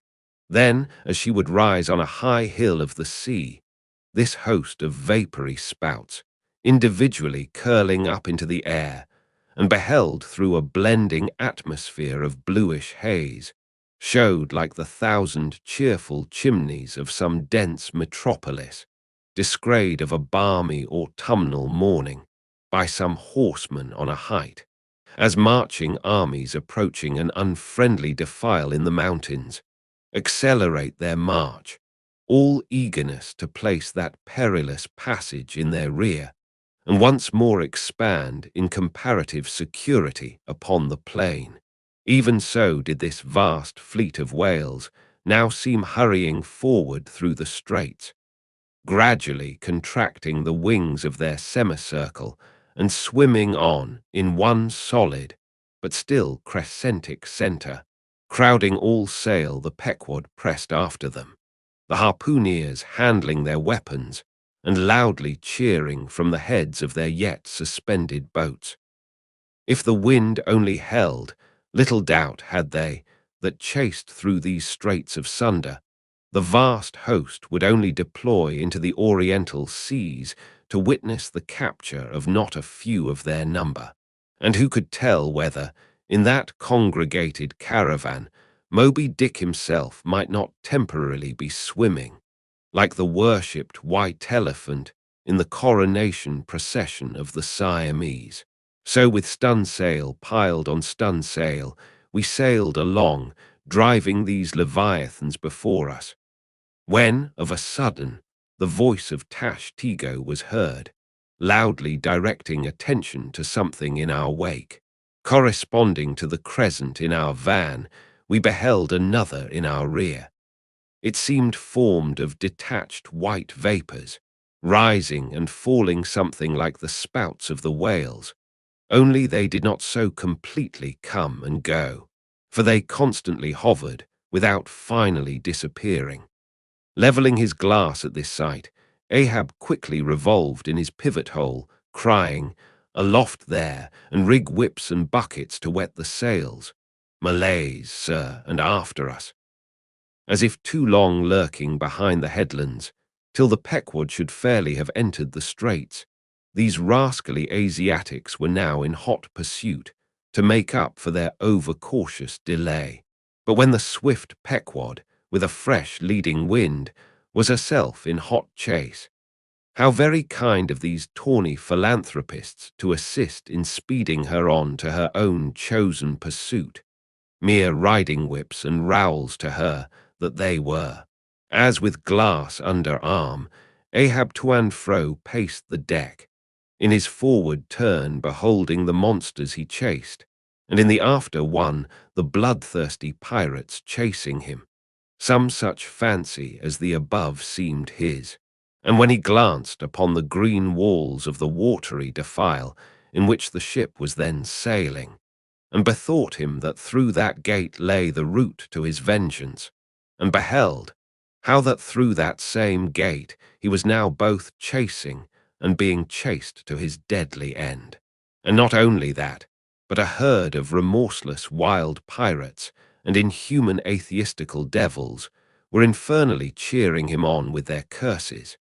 When all these conceits had passed through his brain, Ahab's brow was left gaunt and ribbed, like the black sand beach after some stormy tide has been gnawing it, without being able to drag the firm thing from its place. But thoughts like these troubled very few of the reckless crew. And when, after steadily dropping and dropping the pirates astern, the Pequod at last shot by the vivid green cockatoo point on the Sumatra side, emerging at last upon the broad waters beyond, then the harpooneers seemed more to grieve that the swift whales had been gaining upon the ship, than to rejoice that the ship had so victoriously gained upon the Malays. but still driving on in the wake of the whales. At length they seemed abating their speed. Gradually the ship neared them, and the wind now dying away, word was passed to spring to the boats. But no sooner did the herd, by some presumed wonderful instinct of the sperm whale, become notified of the 3 keels that were after them, though as yet a mile in their rear, than they rallied again, and forming in close ranks and battalions, so that their spouts all looked like flashing lines of stacked bayonets, moved on with redoubled velocity. Stripped to our shirts and drawers, we sprang to the white ash, and after several hours pulling were almost disposed to renounce the chase, when a general pausing commotion among the whales gave animating token that they were now at last under the influence of that strange perplexity of inert irresolution, which, when the fishermen perceive it in the whale, they say he is gallied.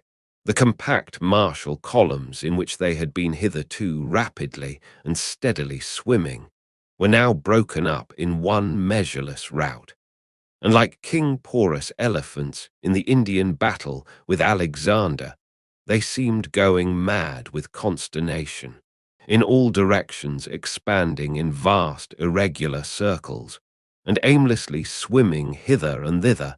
By their short, thick spoutings, they plainly betrayed their distraction of panic. This was still more strangely evinced by those of their number, who, completely paralyzed as it were, helplessly floated like waterlogged, dismantled ships on the sea. Had these leviathans been but a flock of simple sheep, pursued over the pasture by 3 fierce wolves, they could not possibly have evinced such excessive dismay. But this occasional timidity is characteristic of almost all herding creatures.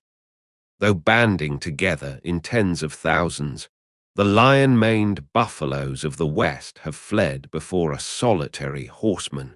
Witness, too, all human beings, how when herded together in the sheepfold of a theatre's pit, they will, at the slightest alarm of fire, rush helter-skelter for the outlets, crowding, trampling, jamming, and remorselessly dashing each other to death. Best, therefore, withhold any amazement at the strangely gallied whales before us, for there is no folly of the beasts of the earth which is not infinitely outdone by the madness of men. Though many of the whales, as has been said, were in violent motion, yet it is to be observed that as a whole the herd neither advanced nor retreated, but collectively remained in one place. As is customary in those cases, the boats at once separated, each making for some one lone whale on the outskirts of the shoal. In about 3 minutes' time, Queequeg's harpoon was flung. The stricken fish darted blinding spray in our faces, and then running away with us like light, steered straight for the heart of the herd. Though such a movement on the part of the whale, struck under such circumstances, is in no wise unprecedented, and indeed is almost always more or less anticipated, yet does it present one of the more perilous vicissitudes of the fishery. For as the swift monster drags you deeper and deeper into the frantic shoal, you bid adieu to circumspect life, and only exist in a delirious throb. As, blind and deaf, the whale plunged forward, as if by sheer power of speed to rid himself of the iron leech that had fastened to him. As we thus tore a white gash in the sea, on all sides menaced as we flew, by the crazed creatures to and fro rushing about us, our beset boat was like a ship mobbed by ice isles in a tempest, and striving to steer through their complicated channels and straits, knowing not at what moment it may be locked in and crushed. But not a bit daunted, Queequeg steered us manfully, now sheering off from this monster directly across our route in advance, now edging away from that, whose colossal flukes were suspended overhead, while all the time Starbuck stood up in the bows, lance in hand, pricking out of our way whatever whales he could reach by short darts, for there was no time to make long ones. Nor were the oarsmen quite idle, though their wonted duty was now altogether dispensed with. They chiefly attended to the shouting part of the business. "Out of the way, Commodore!" cried one, to a great dromedary that of a sudden rose bodily to the surface, and for an instant threatened to swamp us. "Hard down with your tail there!" cried a second to another, which, close to our gunwale, seemed calmly cooling himself with his own fan-like extremity. All whaleboats carry certain curious contrivances, originally invented by the Nantucket Indians, called drugs. Two thick squares of wood of equal size are stoutly clenched together, so that they cross each other's grain at right angles. A line of considerable length is then attached to the middle of this block, and the other end of the line being looped, it can in a moment be fastened to a harpoon. It is chiefly among gallied whales that this drug is used, for then more whales are close round you than you can possibly chase at one time. But sperm whales are not every day encountered. While you may, then, you must kill all you can, and if you cannot kill them all at once, you must wing them so that they can be afterwards killed at your leisure. Hence it is that at times like these the drug comes into requisition. Our boat was furnished with 3 of them. The first and second were successfully darted, and we saw the whales staggeringly running off, fettered by the enormous sidelong resistance of the towing drug. They were cramped like malefactors with the chain and ball, but upon flinging the third, in the act of tossing overboard the clumsy wooden block, it caught under one of the seats of the boat, and in an instant tore it out and carried it away, dropping the oarsman in the boat's bottom as the seat slid from under him. On both sides the sea came in at the wounded planks, but we stuffed 2 or 3 drawers and shirts in, and so stopped the leaks for the time. It had been next to impossible to dart these drugged harpoons, were it not that as we advanced into the herd, our whale's way greatly diminished. Moreover, that as we went still further and further from the circumference of commotion, the direful disorders seemed waning, so that when at last the jerking harpoon drew out, and the towing whale sideways vanished, then, with the tapering force of his parting momentum, we glided between 2 whales into the innermost heart of the shoal. As if from some mountain torrent, we had slid into a serene valley lake. Here the storms in the roaring glens between the outermost whales were heard but not felt. In this central expanse, the sea presented that smooth, satin-like surface, called a sleek, produced by the subtle moisture thrown off by the whale in his more quiet moods.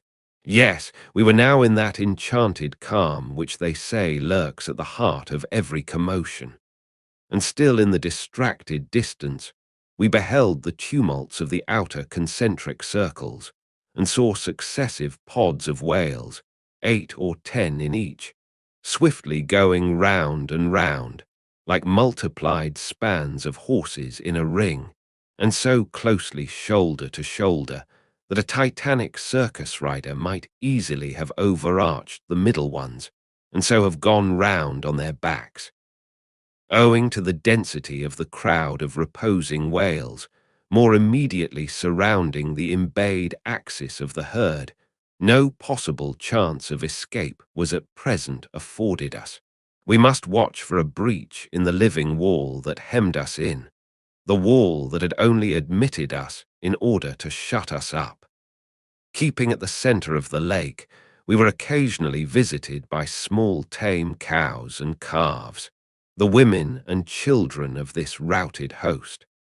Now, inclusive of the occasional wide intervals between the revolving outer circles, and inclusive of the spaces between the various pods in any one of those circles. The entire area at this juncture, embraced by the whole multitude, must have contained at least 2 or 3 square miles. At any rate, though indeed such a test at such a time might be deceptive, spoutings might be discovered from our low boat that seemed playing up almost from the rim of the horizon. I mention this circumstance because, as if the cows and calves had been purposely locked up in this innermost fold, and as if the wide extent of the herd had hitherto prevented them from learning the precise cause of its stopping, or possibly being so young, unsophisticated, and every way innocent and inexperienced. However it may have been, these smaller whales, now and then visiting our becalmed boat from the margin of the lake, evinced a wondrous fearlessness and confidence, or else a still bet-charmed panic which it was impossible not to marvel at. Like household dogs they came snuffling round us, right up to our gunwales and touching them, till it almost seemed that some spell had suddenly domesticated them. Queequeg patted their foreheads, Starbuck scratched their backs with his lance, but fearful of the consequences, for the time refrained from darting it. But far beneath this wondrous world upon the surface, another and still stranger world met our eyes as we gazed over the side. For, suspended in those watery vaults, floated the forms of the nursing mothers of the whales, and those that by their enormous girth seemed shortly to become mothers. The lake, as I have hinted, was to a considerable depth exceedingly transparent, and as human infants while suckling will calmly and fixedly gaze away from the breast, as if leading 2 different lives at the time, and while yet drawing mortal nourishment, be still spiritually feasting upon some unearthly reminiscence. Even so did the young of these whales seem looking up towards us, but not at us, as if we were but a bit of gulfweed in their new-born sight. Floating on their sides, the mothers also seemed quietly eyeing us. One of these little infants, that from certain queer tokens seemed hardly a day old, might have measured some 14 feet in length and some 6 feet in girth. He was a little frisky, though as yet his body seemed scarce, yet recovered from that irksome position it had so lately occupied in the maternal reticule, where, tail to head, and all ready for the final spring, the unborn whale lies bent like a Tartar's bow. The delicate side fins and the palms of his flukes still freshly retained the plaited, crumpled appearance of a baby's ears newly arrived from foreign parts. "Line! Line!" cried Queequeg, looking over the gunwale. "Him fast! Him fast! Who line him? Who struck? 2 whale, 1 big, 1 little." "What ails ye, man?" cried Starbuck. "Look ye here," said Queequeg, pointing down, as when the stricken whale that from the tub has reeled out hundreds of fathoms of rope, as, after deep sounding, he floats up again, and shows the slackened curling line buoyantly rising and spiraling towards the air. So now, Starbuck saw long coils of the umbilical cord of Madame Leviathan, by which the young cub seemed still tethered to its dam. Not seldom in the rapid vicissitudes of the chase, this natural line, with the maternal end loose, becomes entangled with the hempen one, so that the cub is thereby trapped. Some of the subtlest secrets of the seas seemed divulged to us in this enchanted pond. We saw young Leviathan amours in the deep. The sperm whale, as with all other species of the Leviathan, but unlike most other fish, breeds indifferently at all seasons. After a gestation which may probably be set down at 9 months, producing but one at a time, though in some few known instances giving birth to an Esau and Jacob, a contingency provided for ensuckling by two teats, curiously situated, one on each side of the anus, but the breasts themselves extend upwards from that. When by chance these precious parts in a nursing whale are cut by the hunter's lance, the mothers pouring milk and blood rivalingly discolor the sea for rods. The milk is very sweet and rich. It has been tasted by man. It might do well with strawberries. When overflowing with mutual esteem, the whales salute more hominum, and thus, though surrounded by circle upon circle of consternations and affrights, did these inscrutable creatures at the centre freely and fearlessly indulge in all peaceful concernments. Yea, serenely revelled in dalliance and delight. But even so, amid the tornadoed Atlantic of my being, do I myself still forever centrally disport in mute calm. And while ponderous planets of unwaning woe revolve round me, deep down and deep inland there, I still bathe me in eternal mildness of joy. Meanwhile, as we thus lay entranced, the occasional sudden frantic spectacles in the distance evinced the activity of the other boats, still engaged in drugging the whales on the frontier of the host, or possibly carrying on the war within the first circle, where abundance of room and some convenient retreats were afforded them.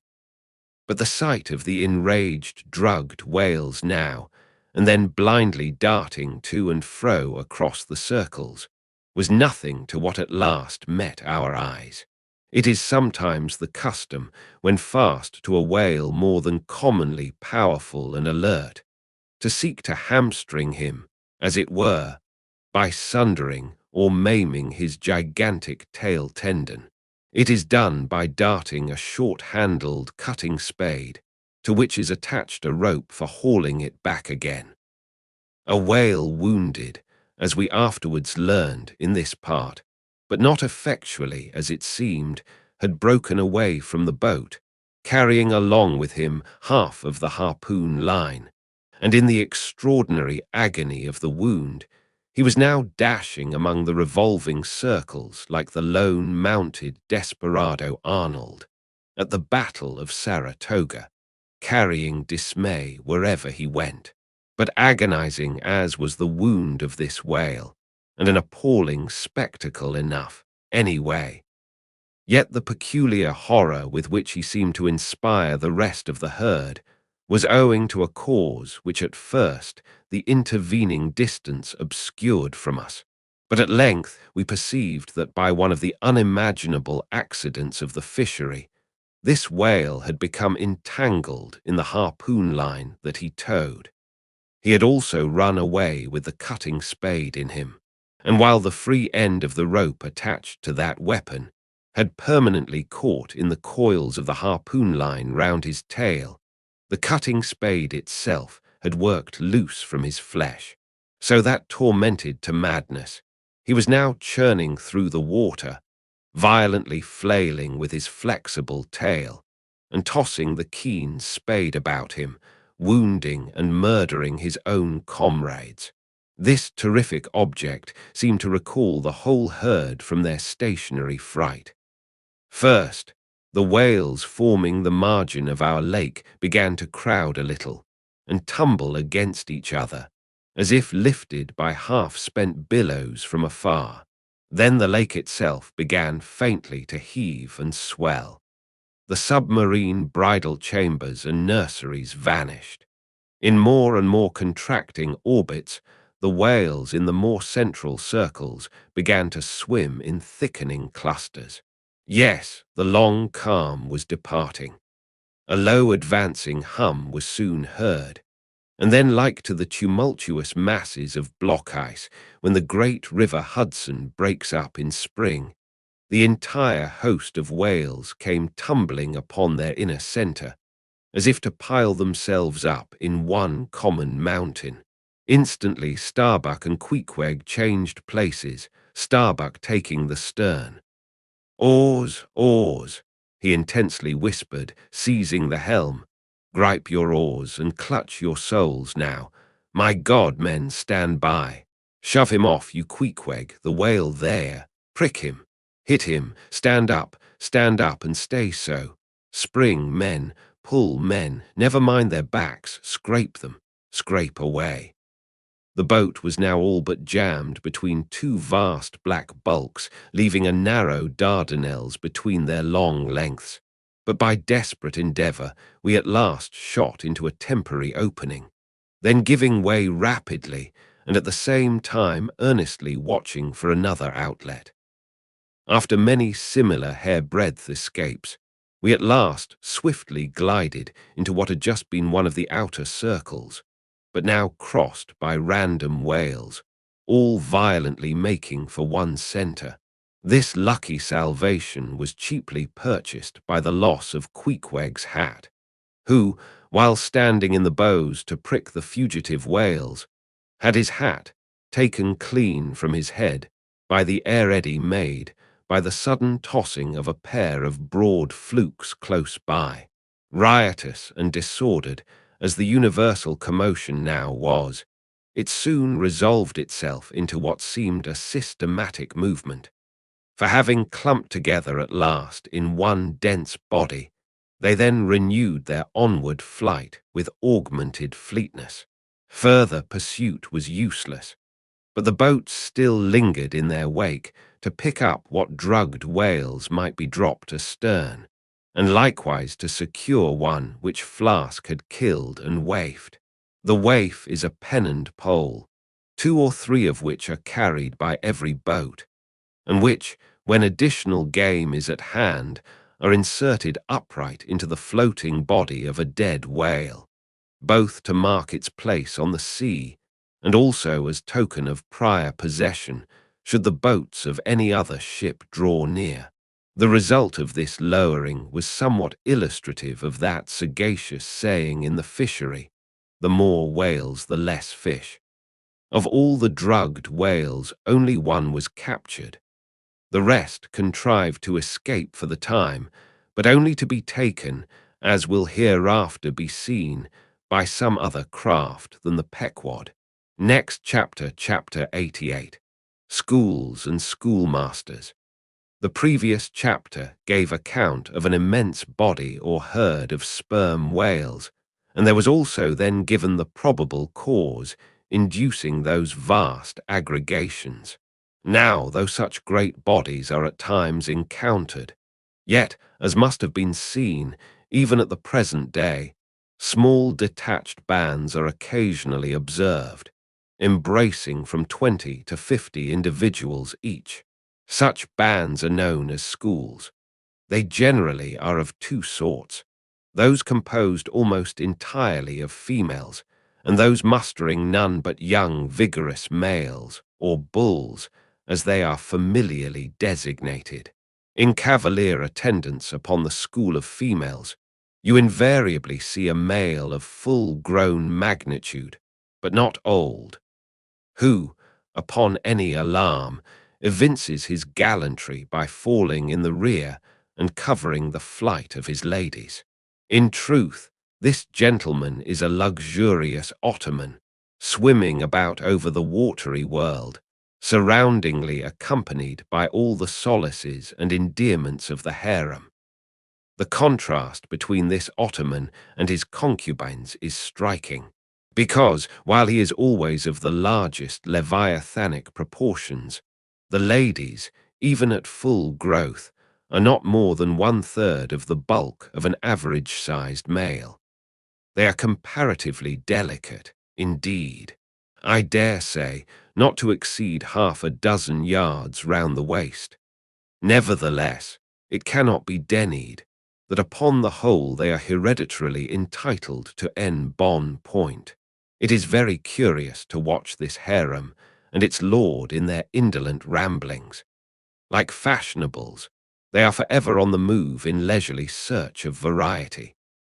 You meet them on the line in time for the full flower of the equatorial feeding season, having just returned, perhaps, from spending the summer in the northern seas, and so cheating summer of all unpleasant weariness and warmth.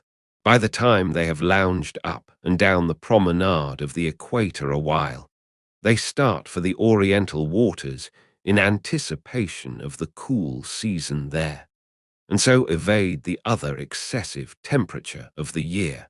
When serenely advancing on one of these journeys, if any strange, suspicious sights are seen, my Lord Whale keeps a wary eye on his interesting family. Should any unwarrantably pert young Leviathan coming that way presume to draw confidentially close to one of the ladies, with what prodigious fury the Bashaw assails him and chases him away. High times, indeed, if unprincipled young rakes like him are to be permitted to invade the sanctity of domestic bliss. Though do what the Bashaw will, he cannot keep the most notorious Lothario out of his bed. For, alas, all fish bed in common.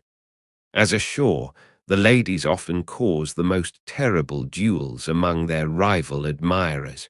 Just so with the whales, who sometimes come to deadly battle, and all for love. They fence with their long lower jaws, sometimes locking them together, and so striving for the supremacy like elks that warringly interweave their antlers. Not a few are captured having the deep scars of these encounters, furrowed heads, broken teeth, scalloped fins, and in some instances, wrenched and dislocated mouths. But supposing the invader of domestic bliss to betake himself away at the first rush of the harem's lord, then is it very diverting to watch that lord. Gently he insinuates his vast bulk among them again, and revels there a while, still in tantalizing vicinity to young Lothario, like pious Solomon, devoutly worshipping among his 1,000 concubines. Granting other whales to be in sight, the fishermen will seldom give chase to one of these Grand Turks, for these Grand Turks are too lavish of their strength, and hence their unctuousness is small. As for the sons and the daughters they beget, why, those sons and daughters must take care of themselves, at least with only the maternal help. For like certain other omnivorous roving lovers that might be named, my Lord Whale has no taste for the nursery, however much for the bower. And so, being a great traveller, he leaves his anonymous babies all over the world, every baby an exotic. In good time, nevertheless, as the ardour of youth declines, as years and dumps increase, as reflection lends her solemn pauses, in short, as a general lassitude overtakes the sated Turk, then a love of ease and virtue supplants the love for maidens. Our Ottoman enters upon the impotent, repentant, admonitory stage of life, forswears, disbands the harem, and grown to an exemplary, sulky old soul, goes about all alone among the meridians and parallels saying his prayers, and warning each young Leviathan from his amorous errors. Now, as the harem of Wales is called by the fishermen a school, so is the lord and master of that school technically known as the schoolmaster. It is therefore not in strict character, however admirably satirical, that after going to school himself, he should then go abroad inculcating not what he learned there, but the folly of it. His title, schoolmaster, would very naturally seem derived from the name bestowed upon the harem itself. But some have surmised that the man who first thus entitled this sort of Ottoman whale must have read the memoirs of Vidocq, and informed himself what sort of a country schoolmaster that famous Frenchman was in his younger days, and what was the nature of those occult lessons he inculcated into some of his pupils. The same secludedness and isolation to which the schoolmaster whale betakes himself in his advancing years is true of all aged sperm whales. Almost universally, a lone whale, as a solitary leviathan is called, proves an ancient one. Like venerable moss-bearded Daniel Boone, he will have no one near him but nature herself, and her he takes to wife in the wilderness of waters, and the best of wives she is, though she keeps so many moody secrets. The schools composing none but young and vigorous males, previously mentioned, offer a strong contrast to the harem schools.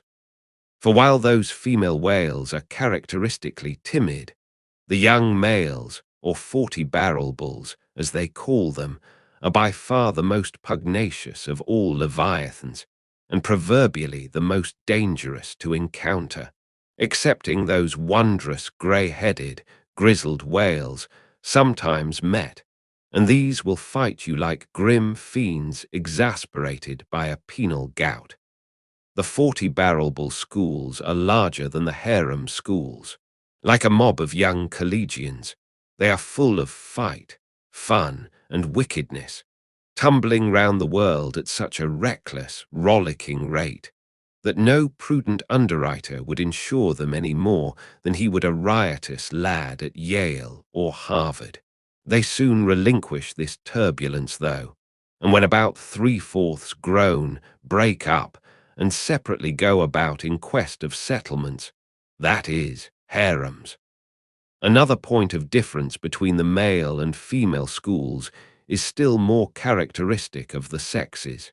Say you strike a 40-barrel bull, poor devil, all his comrades quit him. But strike a member of the harem school, and her companions swim around her with every token of concern, sometimes lingering so near her and so long as themselves to fall a prey.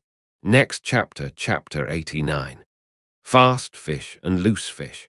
The allusion to the waif and waif poles in the last chapter but one necessitates some account of the laws and regulations of the whale fishery, of which the waif may be deemed the grand symbol and badge.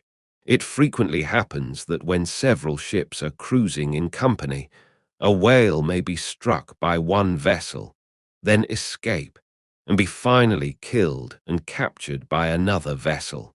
And herein are indirectly comprised many minor contingencies, all partaking of this one grand feature.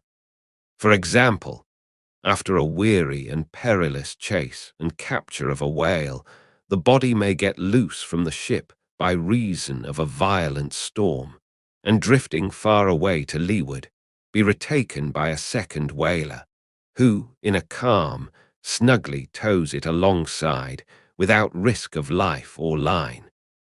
Thus the most vexatious and violent disputes would often arise between the fishermen, were there not some written or unwritten, universal, undisputed law applicable to all cases. Perhaps the only formal whaling code authorized by legislative enactment was that of Holland. It was decreed by the States General in AD 1695, but though no other nation has ever had any written whaling law, yet the American fishermen have been their own legislators and lawyers in this matter. They have provided a system which for terse comprehensiveness surpasses Justinian's Pandects and the bylaws of the Chinese society for the suppression of meddling with other people's business. Yes, these laws might be engraven on a Queen Anne's farthing or the barb of a harpoon and worn round the neck, so small are they. A fast fish belongs to the party fast to it. Aye. A loose fish is fair game for anybody who can soonest catch it. But what plays the mischief with this masterly code is the admirable brevity of it, which necessitates a vast volume of commentaries to expound it. First, what is a fast fish? Alive or dead, a fish is technically fast when it is connected with an occupied ship or boat, by any medium at all controllable by the occupant or occupants. A mast, an oar, a 9-inch cable, a telegraph wire, or a strand of cobweb, it is all the same. Likewise, a fish is technically fast when it bears a waif, or any other recognized symbol of possession. So long as the party waifing it plainly evince their ability at any time to take it alongside, as well as their intention so to do. These are scientific commentaries, but the commentaries of the whalemen themselves sometimes consist in hard words and harder knocks, the coke upon Littleton of the fist. True, among the more upright and honourable whalemen allowances are always made for peculiar cases, where it would be an outrageous moral injustice for one party to claim possession of a whale previously chased or killed by another party, but others are by no means so scrupulous. Some 50 years ago, there was a curious case of whale trover litigated in England, wherein the plaintiffs set forth that after a hard chase of a whale in the northern seas, and when indeed they, the plaintiffs, had succeeded in harpooning the fish, they were at last, through peril of their lives, obliged to forsake not only their lines, but their boat itself. Ultimately, the defendants, the crew of another ship, came up with the whale, struck, killed, seized, and finally appropriated it before the very eyes of the plaintiffs. And when those defendants were remonstrated with, their captain snapped his fingers in the plaintiffs' teeth and assured them that by way of doxology to the deed he had done, he would now retain their line, harpoons, and boat, which had remained attached to the whale at the time of the seizure. Wherefore the plaintiffs now sued for the recovery of the value of their whale, line, harpoons, and boat. Mr. Erskine was counsel for the defendants. Lord Ellenborough was the judge. In the course of the defence, the witty Erskine went on to illustrate his position by alluding to a recent con. Case, wherein a gentleman, after in vain trying to bridle his wife's viciousness, had at last abandoned her upon the seas of life, but in the course of years, repenting of that step, he instituted an action to recover possession of her. Erskine was on the other side, and he then supported it by saying that though the gentleman had originally harpooned the lady and had once had her fast, and only by reason of the great stress of her plunging viciousness had at last abandoned her, yet abandon her he did, so that she became a loose fish, and therefore when a subsequent gentleman reharpooned her, the lady then became that subsequent gentleman's property, along with whatever harpoon might have been found sticking in her. Now, in the present case, Erskine contended that the examples of the whale and the lady were reciprocally illustrative of each other. These pleadings, and the counter-pleadings, being duly heard, the very learned judge in set terms decided, to wit, that as for the boat, he awarded it to the plaintiffs, because they had merely abandoned it to save their lives, but that with regard to the controverted whale, harpoons, and line, they belonged to the defendants. The whale, because it was a loose fish at the time of the final capture, and the harpoons and line, because when the fish made off with them, it, the fish, acquired a property in those articles, and hence anybody who afterwards took the fish had a right to them. Now the defendants afterwards took the fish, ergo the aforesaid articles were theirs. A common man looking at this decision of the very learned judge might possibly object to it, but ploughed up to the primary rock of the matter, the two great principles laid down in the twin whaling laws previously quoted, and applied and elucidated by Lord Ellenborough in the above-cited case. These two laws touching fast fish and loose fish, I say, will, on reflection, be found the fundamentals of all human jurisprudence, for notwithstanding its complicated tracery of sculpture, The temple of the law, like the temple of the Philistines, has but two props to stand on. Is it not a saying in everyone's mouth, possession is half of the law? That is, regardless of how the thing came into possession. But often possession is the whole of the law. What are the sinews and souls of Russian serfs and Republican slaves but fast fish, whereof possession is the whole of the law? What to the rapacious landlord is the widow's last mite but a fast fish? What is yonder undetected villain's marble mansion with a doorplate for a waif? What is that but a fast fish?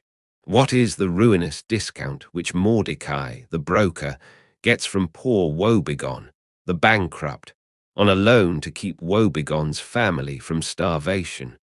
What is that ruinous discount but a fast fish? What is the Archbishop of Savesoul's income of £100,000 seized from the scant bread and cheese of hundreds of thousands of broken-backed labourers, all sure of heaven, without any of Savesoul's help? What is that globular £100,000 but a fast fish? What are the Duke of Dunder's hereditary towns and hamlets but fast fish?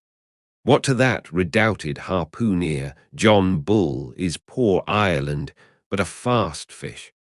What to that apostolic lancer, brother Jonathan, is Texas but a fast fish? And concerning all these, is not possession the whole of the law? But if the doctrine of fast fish be pretty generally applicable, the kindred doctrine of loose fish is still more widely so. That is internationally and universally applicable. What was America in 1492 but a loose fish, in which Columbus struck the Spanish standard by way of waifing it for his royal master and mistress? What was Poland to the Tsar? What Greece to the Turk? What India to England? What at last will Mexico be to the United States? All loose fish. What are the rights of man and the liberties of the world but loose fish? What all men's minds and opinions but loose fish? What is the principle of religious belief in them but a loose fish? What to the ostentatious smuggling verbalists are the thoughts of thinkers but loose fish? What is the great globe itself but a loose fish? And what are you, reader, but a loose fish and a fast fish too? Next chapter, chapter 90, Heads or Tails. De bailna viro sufficit, si rex habat caput, et regina cordum. Bracton L3 C3. Latin from the books of the laws of England, which taken along with the context means that of all whales captured by anybody on the coast of that land, the king, as honorary grand harpooner, must have the head, and the queen be respectfully presented with the tail, a division which, in the whale, is much like halving an apple. There is no intermediate remainder. Now as this law, under a modified form, is to this day in force in England, and as it offers in various respects a strange anomaly touching the general law of fast and loose fish, it is here treated of in a separate chapter, on the same courteous principle that prompts the English railways to be at the expense of a separate car, specially reserved for the accommodation of royalty. In the first place, in curious proof of the fact that the above-mentioned law is still in force, I proceed to lay before you a circumstance that happened within the last 2 years. It seems that some honest mariners of Dover, or Sandwich, or some one of the Cinque Ports, had after a hard chase succeeded in killing and beaching a fine whale which they had originally descried afar off from the shore. Now the Cinque Ports are partially or somehow under the jurisdiction of a sort of policeman or beadle, called a Lord Warden, holding the office directly from the Crown, I believe. All the royal emoluments incident to the Cinque Port territories become by assignment his. By some writers, this office is called a sinecure, but not so, because the Lord Warden is busily employed at times in fobbing his perquisites, which are his chiefly by virtue of that same fobbing of them. Now when these poor sunburnt mariners, barefooted, and with their trousers rolled high up on their eely legs, had wearily hauled their fat fish high and dry, promising themselves a good £150 from the precious oil and bone, and in fantasy sipping rare tea with their wives, and good ale with their cronies, upon the strength of their respective shares. Up steps a very learned and most Christian and charitable gentleman with a copy of Blackstone under his arm, and laying it upon the whale's head, he says, "Hands off. This fish, my master's, is a fast fish. I seize it as the Lord Warden's." Upon this, the poor mariners, in their respectful consternation, so truly English, knowing not what to say, fall to vigorously scratching their heads all round, meanwhile ruefully glancing from the whale to the stranger. But that did in nowise mend the matter, or at all soften the hard heart of the learned gentleman with the copy of Blackstone. At length one of them, after long scratching about for his ideas, made bold to speak. "Please, sir, who is the Lord Warden?" "The Duke." "But the Duke had nothing to do with taking this fish." "It is his. We have been at great trouble and peril and some expense, and is all that to go to the Duke's benefit, we getting nothing at all for our pains but our blisters. It is his. Is the Duke so very poor as to be forced to this desperate mode of getting a livelihood? It is his. I thought to relieve my old bedridden mother by part of my share of this whale. It is his. Won't the Duke be content with a quarter or a half? It is his. In a word, the whale was seized and sold, and his Grace, the Duke of Wellington, received the money, thinking that viewed in some particular lights, the case might by a bare possibility in some small degree be deemed, under the circumstances, a rather hard one. An honest clergyman of the town respectfully addressed a note to his Grace, begging him to take the case of those unfortunate mariners into full consideration, to which my Lord Duke in substance replied, both letters were published, that he had already done so, and received the money, and would be obliged to the reverend gentleman if for the future he, the reverend gentleman, would decline meddling with other people's business. Is this the still militant old man, standing at the corners of the three kingdoms, on all hands coercing arms of beggars? It will readily be seen that in this case the alleged right of the Duke to the whale was a delegated one from the sovereign. We must needs inquire, then, on what principle the sovereign is originally invested with that right. The law itself has already been set forth, but Plowden gives us the reason for it. Says Plowden, the whale so caught belongs to the king and queen because of its superior excellence. And by the soundest commentators, this has ever been held a cogent argument in such matters. But why should the king have the head and the queen the tail? A reason for that, ye lawyers. In his treatise on Queen Gold, or Queen Pin Money, an old King's Bench author, one William Prynne, thus discourseth: "Ye tail is ye queen's, that ye queen's wardrobe may be supplied with ye whalebone."